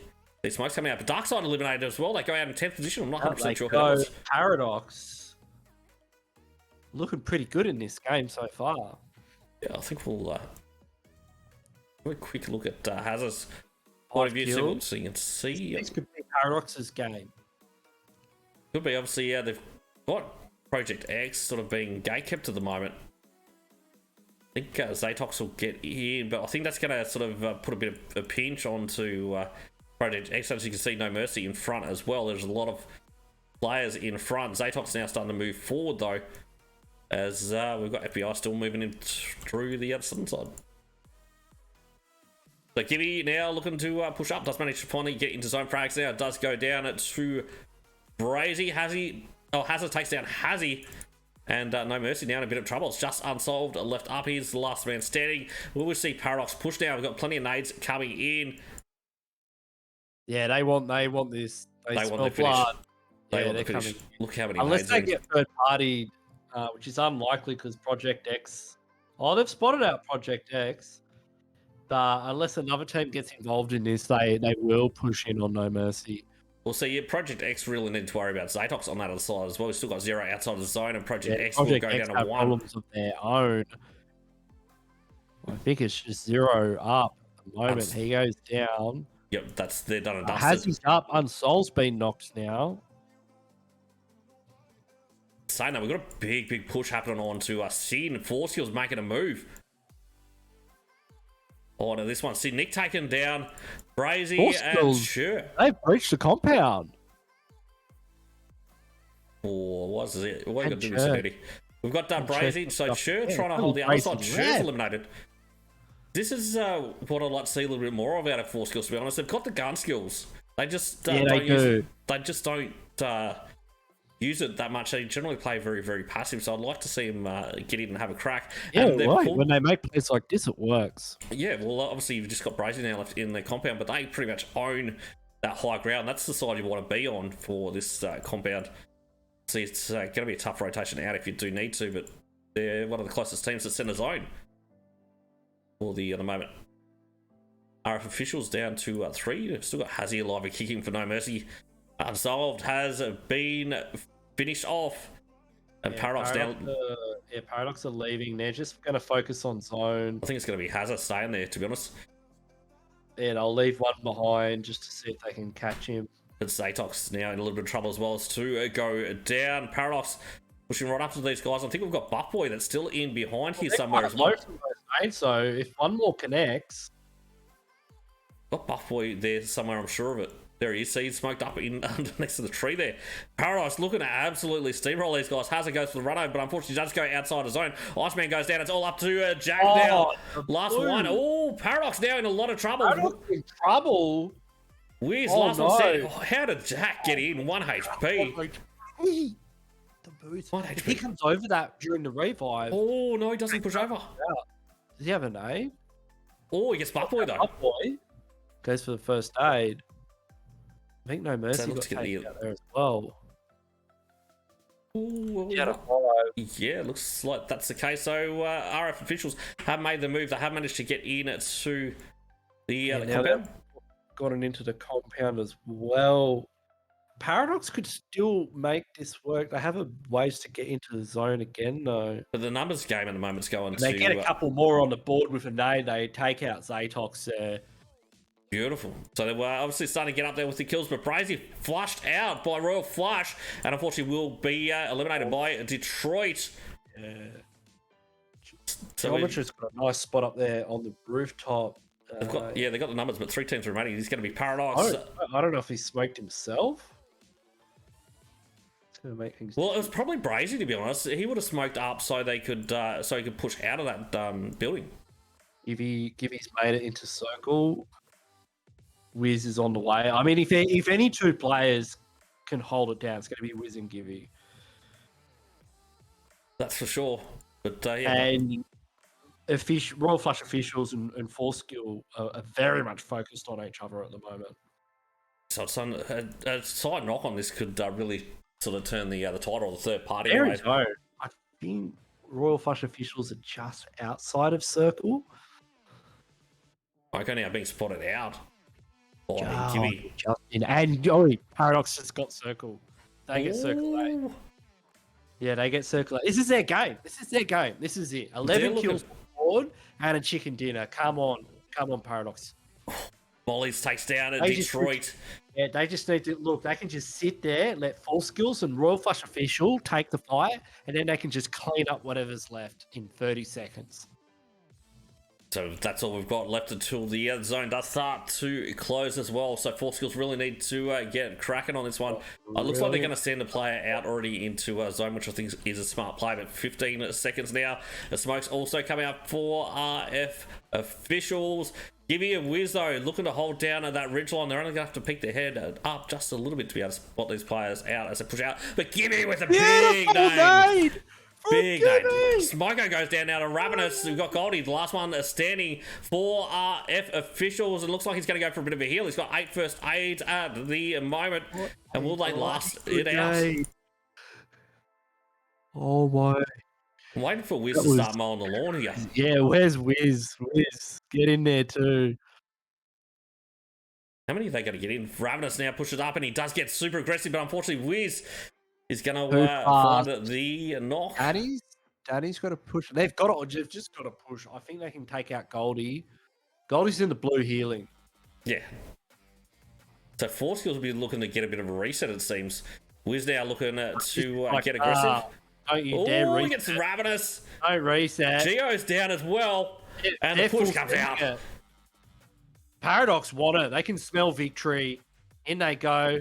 And I think Goldie went out just before these guys. Paradox. Yeah, Paradox. In style as well with, what have we got there? 16 kills. I think that's the highest kills we've had, isn't it? That is the highest kill count we've seen tonight. Paradox, they knew it. They saw Pain go out early and they said, this is it, boys. Let's go. So well done to Gibby there, obviously getting the 7 kills. I'm sure it's going to be the highest fragger for match 4. What a push too. I mean, they could have stayed on that ridge. They had circle, but they knew there was 2 knocked and they didn't want it to be a 4v2. Yeah, so Four Skills obviously getting right up there as well in this one with the placement points, but unfortunately just not able to get that dub. Good push they had though on that compound to take out Sin Esports. Yeah, I was pretty impressed by that as well. Obviously, RF officials in 3rd position, grabbing themselves. What have we got there? A total of 6 kills, and in 4th we are going to have Sin Esports. Yeah, so good showing from Sin Esports as well. Yeah, obviously moving to that center zone compound early on, I think really paid off for those guys, not having to move around. Like, you had so many teams coming in from that eastern side where you were sort of running in everywhere, like running into teams pretty much everywhere. They sort of went as they come in. Although we saw as many go down as I thought we probably would have with so many teams coming over from the east. But yeah, I think it definitely paid off for those guys, especially that zone being on that western side. I think that sort of really favoured them just being able to come sort of down from the northern side. But ZATOX obviously going out in 5th position. We've got 6 kills for those guys. We're going to have KIB still on the front page in 6th position there with 5. Yeah, they've been doing great tonight. Very consistent. Always backing up the placement points with decent kills. Yeah, no mercy. Obviously, going out in 7th with 6 on this one. We'll have Project X going out in 8th with 1. We've got FBI Blue going out in 9th position there with Frags getting 2 for the team. We've got DARKSYDE going out in 10th with 3. It was good to see those guys starting to turn it on as well. Obviously got in for the other push and grabbing themselves a few kills on to Unravel. It's just unfortunate, I think, that they got caught out on the northern side. But yeah, obviously RFSG going out in 11th position with 3.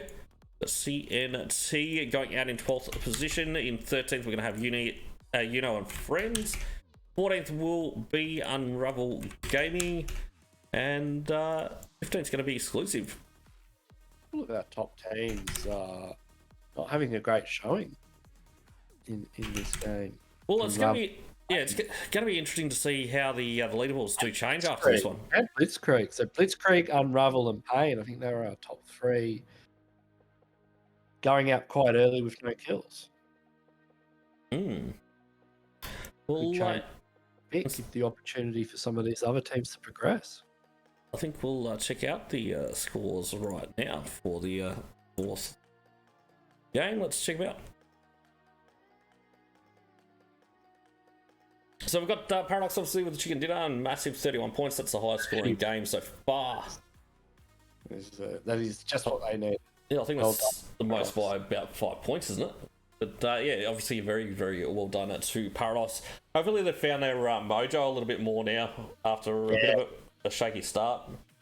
Yeah, that'll kick him back into gear. Yeah, I think that'll definitely get their confidence up. Force Skills obviously in second with 18. RF Officials in third with 16. ZATOX in fourth with 12.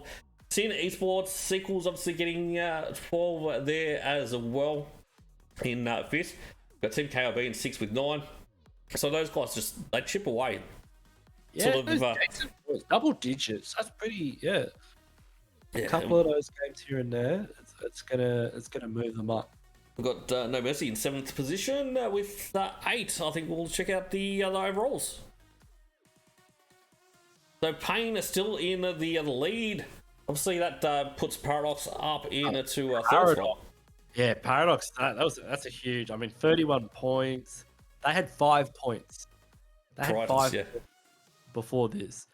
Now they're in third place. They've gone from, the other side of the leaderboard into third off 1 game. Yep, that's a massive jump. So they show they can turn it on when they need to. But TNT's had a pretty rough time when you look at obviously the top 10. Still down in 10th, even though they've got the chicken dinner. So unfortunately, officials are starting to move up as well. Unravel is moving down. Yep. Yeah, well, I think they didn't manage to score in this one. KIB, they're quite a cheapest. Look at KIB, they're right up there too. So they just chip away and get placement points, and they generally tend to get sort of the top 5 finish in doing so as well, which could be in the money with the $50 for the 4th to 10th if they don't make the top 3. You look at Blitzkrieg down to say NewYolks. 16 points, and you see what Paradox just had a 31-point game. There's a lot of teams that can make that jump in the top 5. Yeah, for sure. Well, I think we've got Paradox in the next one. Who knows? They might be able to take the lead over Payne. The next one, we don't have DARKSYDE, and we don't have Payne, and we don't have Yuuno or CNT. Yeah, so Blitzkrieg obviously able to do so as well. Who knows? I think they're going to be a couple of teams to watch, especially being Miramar. Isn't Blitzkrieg the real strong one when it comes to Miramar? I don't think Paradox is as strong. Might have a quick look back at that in a moment. We can look we can drill down into who's stronger on each map, especially as we go into the later stages. Yeah, sort of interesting to see that stuff when things really start getting sweaty. It's pretty close at the moment. Payne have really opened the door for these other teams to move up. And well, hopefully we can see someone leapfrog those guys in a moment. But let's still got a significant lead, though. I think 22 points. Yep, that's correct. So let's check out. We'll have a quick look at the stats at Paradox, I think, and Blitzkrieg again, just quickly. So we'll have a look at Blitzkrieg first. If Paradox pull out another 31 bomb game, then 31 points overall. But yeah, if they pull out a high double-digit kill count with first or second placing, it's definitely going to move them up. For sure, but have a look at Blitzkrieg's league stats. Obviously, this is so the league stats is every game that we've had that's played on a league night. So obviously the unranked nights, they don't count in this. It's just the league nights, which have been going since, I think I looked at it before, since February. So it's a massive time frame that's been over. Yeah, 249 games, just about 250 games. That's a lot of nights worth of scrims. But Miramar, 18.18% wins. So 80% wins they get. That's 1 in 5 pretty much. 77 games as well. Yeah, so that's a pretty good spread, and also nearly 5 average kills, so that's relatively high when it comes to average kills.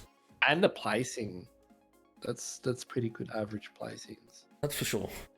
We'll have a quick look at how that compares to Paradox, I think. So Paradox, obviously a lot weaker on this one, 7.4%. But their average kills obviously one up as well. Yeah. But the other one is, let's have a quick look back. I think we'll have a look at... we haven't really looked at this one, I don't think. The points per game and win rate. For all those teams. I don't think those bars are like all correct size, to be honest. There we go. It was a little bit delayed. Yuuno and Friends are obviously getting the highest average kills with 7.1 for the group, which is interesting to see. Even better than Paradox and Yeah. Pain. FBI also up there with the high kills. I'm trying to... Who's that other team there with the 5.7? It's the Blitzkrieg. 13 Steps to Nowhere. Yeah, In the center. Yeah, that's 13 Steps to Nowhere. Yep. Royal Flush Officials also over 5. Who's got the best average placing? I actually think it's... Oh, no, it's not 4 skills. It's actually Sin with a 7.8. That's the thing. Look at the average placing. It's quite high. So I guess when you look at it, like, as in from that perspective, I guess this is probably a good one, how it shows both sides of the thing. You see where Sin is very, very low when it comes to the average kills, but the placement, they went out on that, and that's sort of, I guess, what gets them a win. So if they can work on essentially getting a few more extra kills, that's definitely going to like throw them up high when it comes to leaderboard. I've seen some of these teams on individual maps, their average placing is like 7 or 8, and I'm like, wow, that looks good. And in my mind, I'm like, it doesn't really look good. But then you look at the average placing of all of these teams, and you're like, 7 or 8's quite good. Yeah, for sure. Like, but obviously 4 skills not far behind there as well with the 8.2. I think they're second when it comes to placings on that one. Pain on 8.3. Curious about Unravel. So they're 9.5. Paradox obviously a 9.3. Some of the some of the maps really skew it. If you look at the teams individually, you can see some of them are just average placings a lot higher on some of the other maps, and it just blows it up. I'm loving this data though. This is just so much. So it's saying that there's another one we'll switch on over. I think we haven't seen our pretty faces for a little bit. But so one of the things that I was going to do tonight, obviously, is a UC giveaway. So to be able to get that one, I need you guys to actually have yourself registered an account and to be able to know who's in the other chat. So throughout tonight and then tomorrow night, I'll do the same.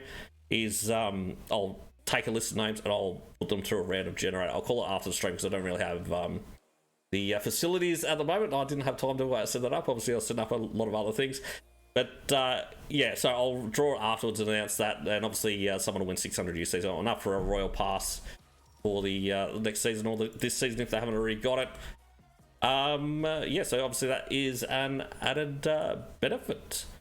To have that treasure box thing happening too on Trovo that I've never actually seen before, right? So it's I think it's Unleashed, 94 participants.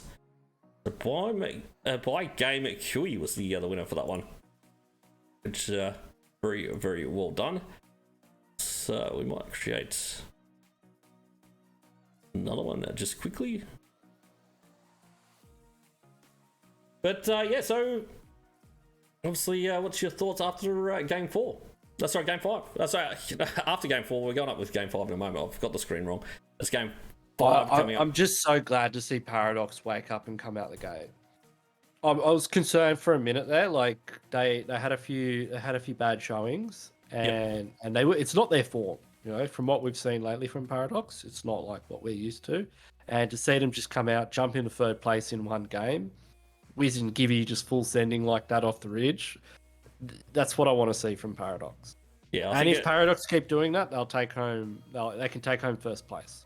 Yeah, I think they really needed to get that confidence back, if that makes sense. And once they get that confidence, it's all about confidence. Can't be stopped. Battle Royale. Yeah. And it's good to see them come back. You know, because some teams they can't come back if they have a bad run at the start of a tournament.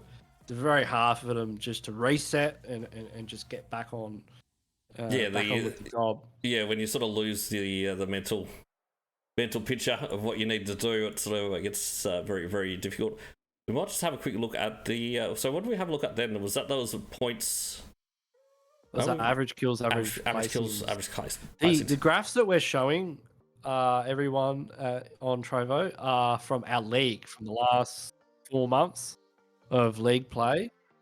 So they're not from this weekend. We can even get the stats from this weekend separately.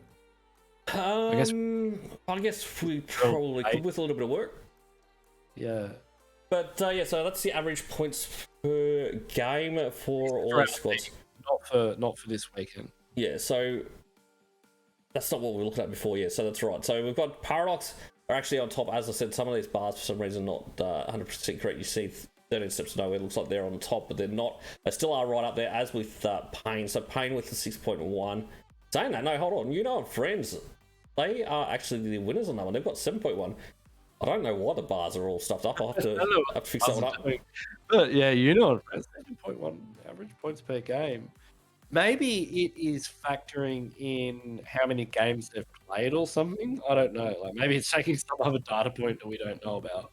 Who knows? I'll have to have a bit of a look on it. But we're about to enter the fifth and final match of the night of the Oceania United Super Weekend. Obviously, it's going to be focused on that eastern side as well. El Azahar down to pretty much the eastern tip of the Southern Island. And yeah, we are back on Miramar. 13 to nowhere, heading to Campo Militar. The 13 steps to nowhere, yep. Going up there. We've got Xclusive, though, might be going to hit the Cruise to Val with a bit of company. RFSG. I don't think we're going to El Azahar. We're a DARKSYDE. I don't know. It doesn't look like they're going to be heading that direction. Unravel, obviously, out. Actually, I think that leaves El Azahar open. Yeah, DARKSYDE's not in this match, so nobody's just... El Azahar's wide open. Nobody's taken it. That's the fear that DARKSYDE have instilled into these teams. So NewYolks dropping with Paradox as well to San Martin. I'd say NewYolks will go to Hacienda. How many teams are jumping late? Quite a few. I mean, the officials are going to Picardo by the looks of it. Good move from them. I think it looks like Paradox and NewYolks might be landing for vehicles. Doesn't look like that way, but at the moment you got Rams. Just give it a second to think what it's doing, I think. Rams just chilling. Got shots coming out, isn't it? He did actually have some open angles onto the Royal Flush SG players. To pop, though. He doesn't have a helmet. Does have a bit of support, though, too. They were sort of out over towards Tupu's side before. MVP doesn't manage to get the knock on it to Yoda. Oh, Porto Perio looks like it's very, very hot on this one. So we've got 4 skills. We've got Zeno in the amongst it at the moment with Project X. The Project X, they will manage to get that revive. We've got Zero on that back line. He's got himself a SKS, it seems. So very, very underlooted at this point in time. As they scramble back, I think Zeno will be looking to put the hurt in, surely. I think he had the weapons, didn't he? He did manage to get a knock. He's got an Uzi in hand. He is out. Rage now getting spotted. He spots him out without a helmet or a vest. He only had a pixel to work with there, and he just missed it. Is there 4 teams or 3 teams here in Puerto? 3, I think it is. Sorry. So we've got 4 skills over in the distance. Obviously, RF, Spades, and Project X. Spades have to be careful here as a 3-man. I mean, if they hard commit to an engagement with Project X and get 1 or 2 knocks, 4 skills will come right rolling in. 4 skills starting to sort of push away a little bit, though, as well. But yeah, I really feel like they do need to be relatively careful. They do need the kills to sort of get themselves up on the leaderboards a bit. Yeah, I'd like to see them get really aggressive here in this fight. Like this is a perfect fight for them to third party. You can see Zeno trying to push out wide. Rage trying to hold the defense line as Feral and Zero still trying to get a bit of a loot on. What could Zeno? Zeno gets spotted. It goes down to next to nothing. He's got a level 1 vest. He's got no helmet. He's just going to be boosting it up. Red Bull. No other meds whatsoever.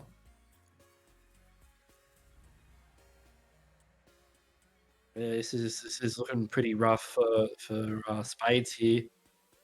They should really be the ones pulling back. Maybe they can pull back and they can wait for Four Skills to enter the engagement and then third party. They shouldn't be the aggressors here as a free man. Saying that, you've got MVP that does have a nice little angle now, and a Rage will manage to get a knock. But Murky also lost in the process. Or not necessarily lost, but he is down. Yeah, the aggression's there, I can see it, but I don't know if it's going to pay off for them. So going to make life tough, especially with Four Skills now finally starting to move on up. MVP has an uphill battle. He's got to defend that revive. Xeno's not going to be able to do a lot on half HP with no armor. Four Skills are still looting. They're just looting. Danny is sort of heading in this direction. Looks like we've got Xclusive and RFSG that have sort of actually ended up splitting up at Cruz de Val. They've decided they'll take each other road. Yeah, they're near. Yeah, I can see Xclusives up there near Royal Flush SG as well. We do have Zero on that backside. Let's jump back. Who's on the front line there? It is going to be Yoda still. Trying to hold it down. They've got Murky up, which is good. MVP but they're very much back damaged at the moment. MVP Because MVP can run straight into Four Skills if he's going for a wide flank. Yeah, so all these teams that pushed out or jumped super late, they'll be very happy with this zone. Obviously already being inside it. Most of the teams actually doing a very big split loot, so...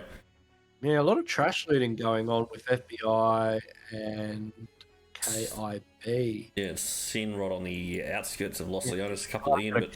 Yeah, they've got a couple in the city, but then they've got a couple that are just solos trash looting. Got to be really careful trash looting on Miramar. You know, how many minutes are we into the game? You know, it could be full 4-man teams rolling around the map in vehicles, and if they catch you as a solo in a compound, it's all over. Yeah, so you got NewYolks that did end up at Hacienda de Patron. Obviously, Paradox ended up at San Martin. Unravel at the water treatment area. It is an exclusive. Still at Cruz de Val, and looks like RFSG actually pushed all the way up to Tora Ahamara. But FBI, they're going to be the ones pushing closest towards center zone. It is going to be the western side of Los Leones that will be pretty much center for this one. So, what do we reckon? An open finish? We want an open finish for this one in Los Leones? I want a Los Leones finish. Yeah, I mean, who doesn't?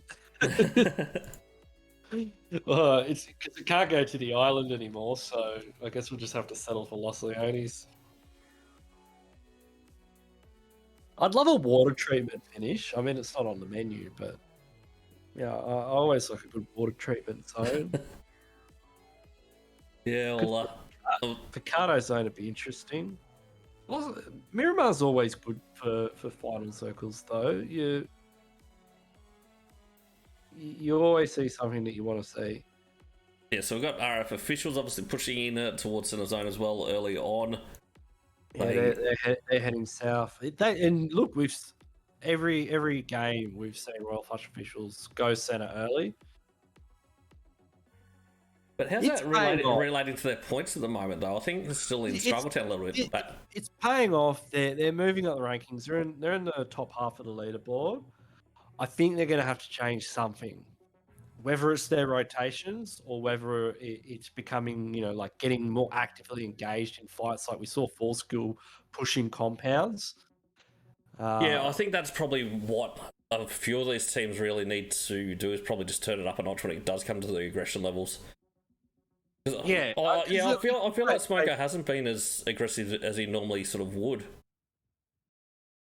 as he disappears there with the lag out. I think it was catches up with the rest of the squad. He was way out to the north then. Oh, okay. Oh, did you just teleport? Yeah, just teleported like 300 meters on the map. So we will see Project X exit Porto Rio before the other guys from RF Spades. We might not see an engagement there. Royal MVP is Haydos Armstrong, just so you know. But they've gone for the best compound on the map in the center of zone, which is the church compound, which is a compound with a lot of cover. But look at where No Mercy's going right now. So those, or they usually love that sort of area, don't they? Up to I'll show you where No Mercy's going right now. They're going to NM Ridge, so they don't hold compounds. Yeah. So I'm not a fan of compounds either, to be honest. I mean, you know, the problem with compounds is, yeah, they've got cover, and that's the problem because you don't all, especially on Miramar, I don't like the way the windows face. Yep. It's not like Erangel or other maps where there's lots of windows in lots of directions. Quite often on Miramar, there's only windows facing one direction, like north, south, or east, west. And it just doesn't give you a 360-degree view of the battlefield. Whereas where No Mercy are just south of Picardo on top of a ridgeline with a bowl in it, it gives them cover from the ridgelines, but they can kind of poke over it in different areas, and it gives them a nice 360-degree view of the area. They can see vehicles, blow them up, find out which compounds teams are in nearby, easily get in vehicles, rotate to where they need to be. You can see FBI are doing a similar thing at the moment with the position that they're holding. Yeah, I think obviously, that shows no, I was going to say, obviously FBI, they were holding that same compound that RF officials were in last time. I'm surprised they didn't really. Oh, really? Back up there. Yeah, they did pretty much all four. I reckon probably 4 phases of the match for game 2. Most of the teams now coming in from that northern side is getting pretty busy up there. Unravel is always in the north. If you want to know where Unravel is at the start of a game, just look at where they are now. That north section of that north of the circle, they're always sitting there. And then they just, next circle comes in, they do the same thing. They just move to the north and they sit there. And we're keep going down south for Miramar. Yeah, it's a big shift south. That's very, very similar to game 2. Because I reckon we had the whole Los Leones in that as well. So I'm a bit worried about the guys from Royal Flush Spades at the moment. You can see Zeno is about to push up this ridgeline. They not have vehicles? Doesn't look like it. Project X like just Zeno's found a vehicle. Does he realise there's an entire team in the compound next to the vehicle? I don't think so. He doesn't have his gun out, so he does now, but it's his Mini 14. He's got to hear footsteps now, surely. Will he? No, I don't think he's heard them yet. No, he's just looting at the moment. He may get caught out here. Guns away. There we go. Finally does hear the footsteps. Yeah. See how he just snaps around? Yeah. Yeah. It's code brown. The pulse is rising. I've just heard 3 sets of footsteps. Getting those, rage gets a knock.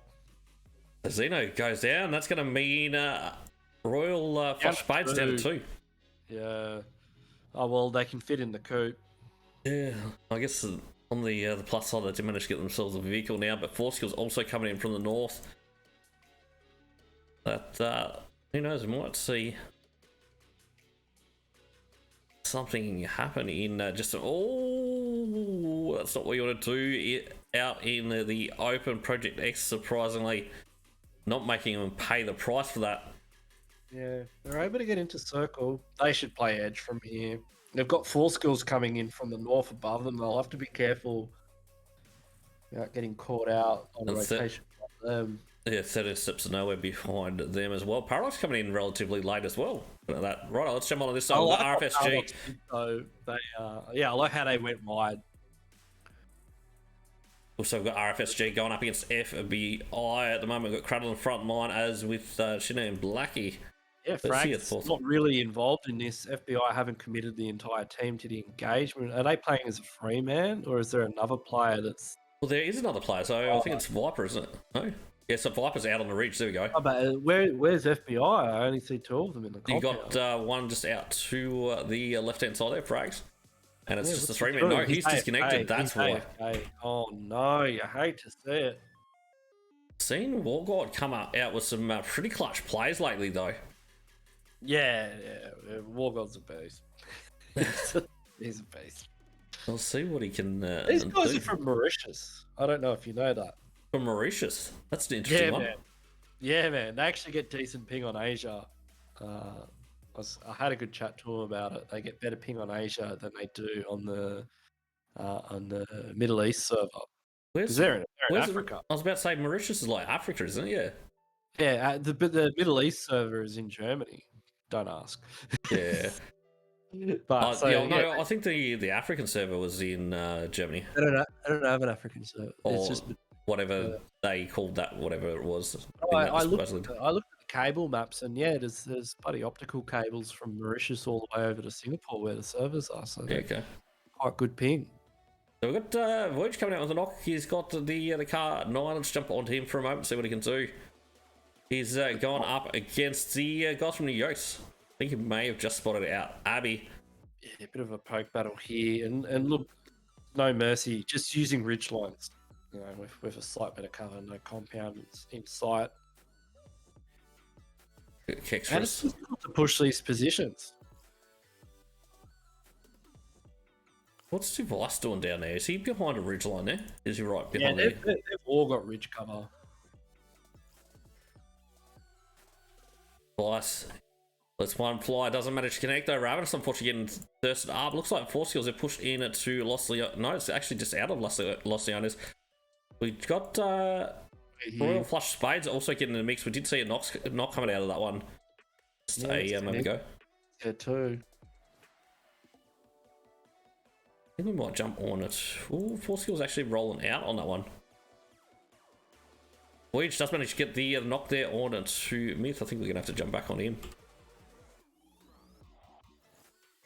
For a moment, so if you can get another car 9 shot. He's pretty good with car 98. I'll never forget his clip where he knocked one of the members of Black out of a moving UAS.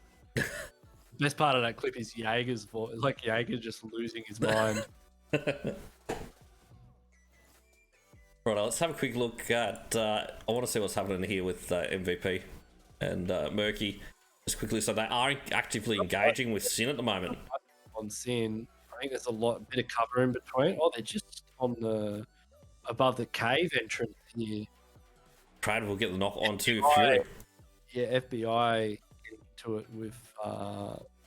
Also, Frank's last one standing.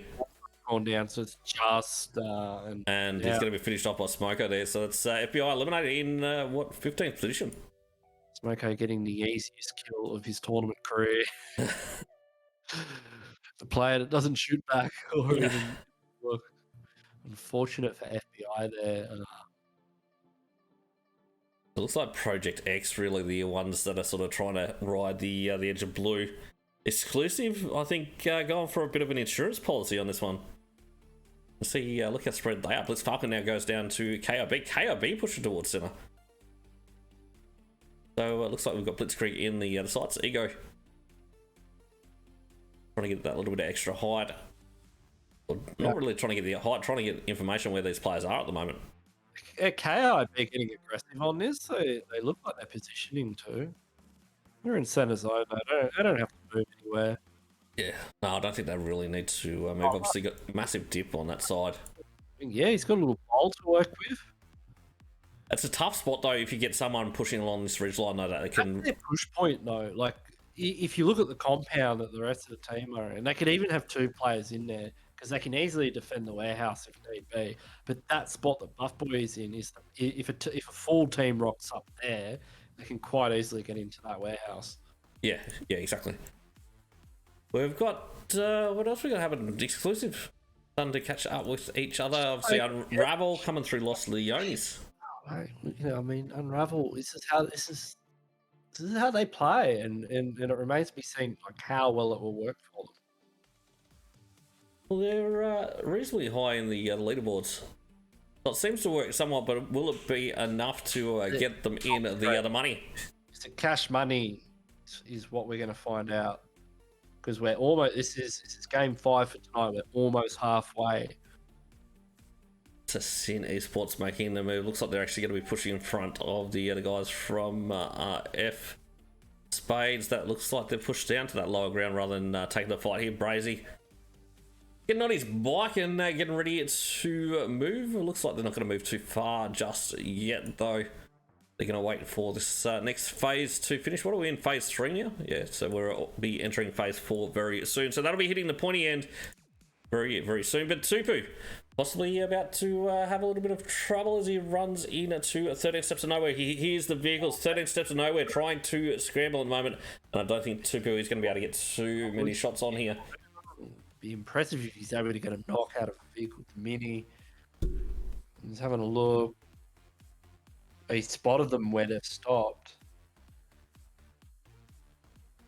No, I don't think so. 13 Steps to Nowhere realised they're here though. Where is this next phase of the match gonna go? Ooh, Crossroads. And Spades, interesting. Or is that SG? No, that's SG. Official in SG, yeah.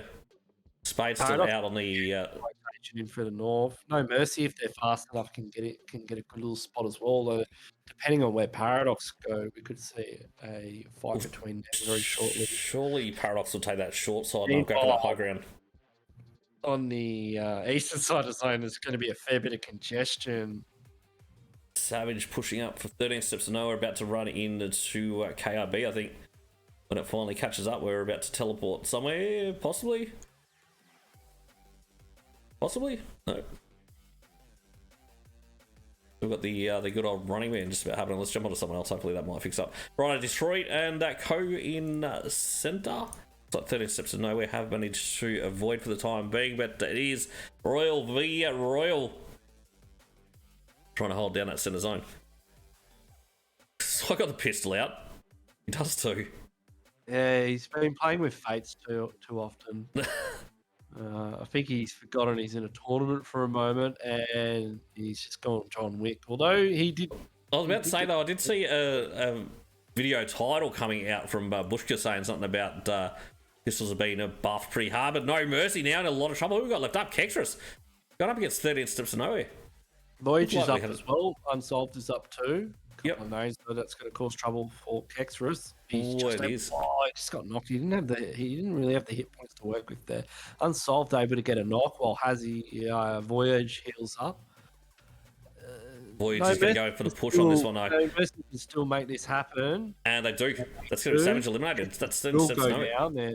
Yeah, down to 2 players, 4 kills. This is No Mercy gameplay though. Like they lose too many players in these engagements. They get the kills, but it doesn't help them in the late game. Ooh, a Royal MVP, Hados, was putting the pressure back on him though. They were on that western side of him. I think he just stole a kill, didn't he? Finished off Kextras.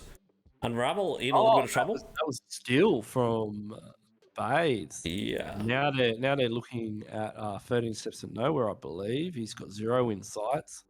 So it's going to be Project X. And they've actually pushed up that high ground. I thought Paradox would have pushed there, to be honest, but NewYolks coming in very, very late next to Paradox here. This could spell disaster for NewYolks with just a 2-man squad. Obviously, Abby pushing in on 40, does get spotted, and he's going to be taken down by Wiz, who's got the style. Oh, that's going to be one to watch. Seeing just with 3 first age and a fair way to go as though it goes back up to the north. Back up to Paradox. This is it for Paradox. They've had a big chicken dinner on Erangel. Now they've just been handed the opportunity on a plate to get another one on Miramar. You can see from the terrain in that circle, they've got high ground ridgeline to play with. If they frag out chicken dinner, they can jump in the first place. So they've got a pretty solid position. I'd be good if they can get up on that roadside too and control that roadside, which I think they'll be able to, and then sort of leave Wiz back. They can sort of control a fair sort of chunk of the zone. Then if you can get someone over sort of on that northern side of the road and one in right in the dip, I think they could really spread out and control a massive area. But I don't think they'll be looking to at this point in time. Yeah, it's going to be messy. I mean, you're going to have now, but Circle 6 probably see that halve. I think for sure Triggs does manage to get a knock onto, was it Zarek? It's Krieg in the shops watching this fight between Unravel and Sin. So it's looking for the third party for Triggs for some free kills, but it looks like they're going to be going up against Sin as well. And they're just on the edge of the zone. They've got vehicles, they can get in quickly. Big Nate goes down right on top of Falcon. Raven takes down Ez with an explosion. I think KLB might be just down to buff boy, to be honest. Yeah, this is a stage of the game where vehicles just get blown up left, right, and center. Zone now starting to close. I think Chur might go down to zone on this one unless he gets that first A out right now. He does. Vehicle, it's not looking like that. And yeah, it's although Triggs gets knocked, that's not good. He can't get revived. He'll die. He'll go down to zone. Good night, dude. See ya. Right, see you tomorrow. So No Mercy now making their move as well. Project X coming in, and looks like it's all up to 0. So we've got 10 teams now remaining, 25 players left alive. Who's going to take the dub? Snaps. Oh, Zero's going to have to push into Smoko. I think Smoko's on that side and doesn't realise there's anyone out on the southwestern side. Smoko actually making a move. Zero goes for a knock here. He's going to look to get a confirm on a kill, but he'll go down. He'll go down to play zone. I feel like that was a bullet past the tree. Maybe they did, but the kill. No, so you got Sin out there. Mercy going up against SG. What's happening there? Voyage is getting knock after knock after knock. Let's manage to get the revive as well. Let's so he's going to get the confirm on it to 1. It looks like Blitzkrieg making their way up in the zone on the pie side. No Mercy might be able to clutch this in a 2v4. That's Shinny and Viper. Yeah, still left up. Boys just absolutely cracked right now. How many kills you got out for Voyage? Ooh, obviously these guys are going to have to move very soon. Only 22 seconds till zone closes. So Voyage is definitely going hard. Does manage to finish off another. Gets 6. Yeah, and 13 kills. Will need to move. 10 kills for No Mercy as a duo. That's not bad. Where's Paradox? We'll have a look at them in a second. I just want to check out the RFSG. They're going to be flushed out here. How's their rotation looking? Looks like Paradox pushing right up. They've taken down Blitzkrieg on this one. Yeah, Blitzkrieg really needs. Oh, they're in a lot of trouble. Ego, I think. I don't know. I mean, it's just Ego left. No, Ninjuri's still up. Ego. Yeah, but Ninjuri's not in a good spot. Looks like Ego is going to follow suit though. Unsolved goes down to play zone. No Mercy in a bit of trouble, but Voyage might. Oh no, he's going to go taken out by Royal Flush Official. Yep. Smoko does the deed with Goldie now getting involved with Paradox. Wiz goes down. Maybe Royal Flush Official can take this one out.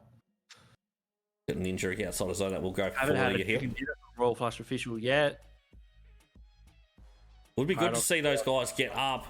Obviously, Paradox is still looking pretty good with their. I want to see officials. I want to see Paradox kicking up the leaderboards. I really do, but I want to see official. I want to see Smoko and the boys do it. I can hear the Smoko song in my head right now. So Blitzkrieg now trying to spread out and get into zone. You got Ego that might actually make it in from here. I think he's got a couple of nades in hand and trying to clear that left side. The Paradox. I think they're going to struggle to get into zone here, that's for sure. So, yeah, Royal Flush got it. They got the shift. Oh, if any team can push into this though, it'll be Paradox. And the Royal Flush are fighting a battle on 2 fronts. They've got Blitzkrieg, although Ego goes down. I think that fight's going to be over in a moment. I think we might see a rain of nades and it'll be all done. No, it's going to be side pushing over and does eliminate Blitzkrieg. That guy out in 3rd position. Obviously, they were in 2nd spot, weren't they? And then we had Paradox. Yeah, this could be Royal Flush moving up. It's 4v4. This is it. 4v4. Oh, God, he goes down. Paradox won it. They do, and they've got the opening. Azrael now starting to get tagged up pretty heavily, I believe, by Detroit. As Goldie now looks to creep up and into zone, but big nades coming in their direction. Detroit needs to focus on Paradox. They're not going to be able to get Goldie up. Goldie goes down to a nade. It's a 3v4. Oh, this is a crucial. Right. Oh, Still getting hit markers in there too. He's still. Yeah. Sly get comes in both from the of them. top. Sly coming over the top.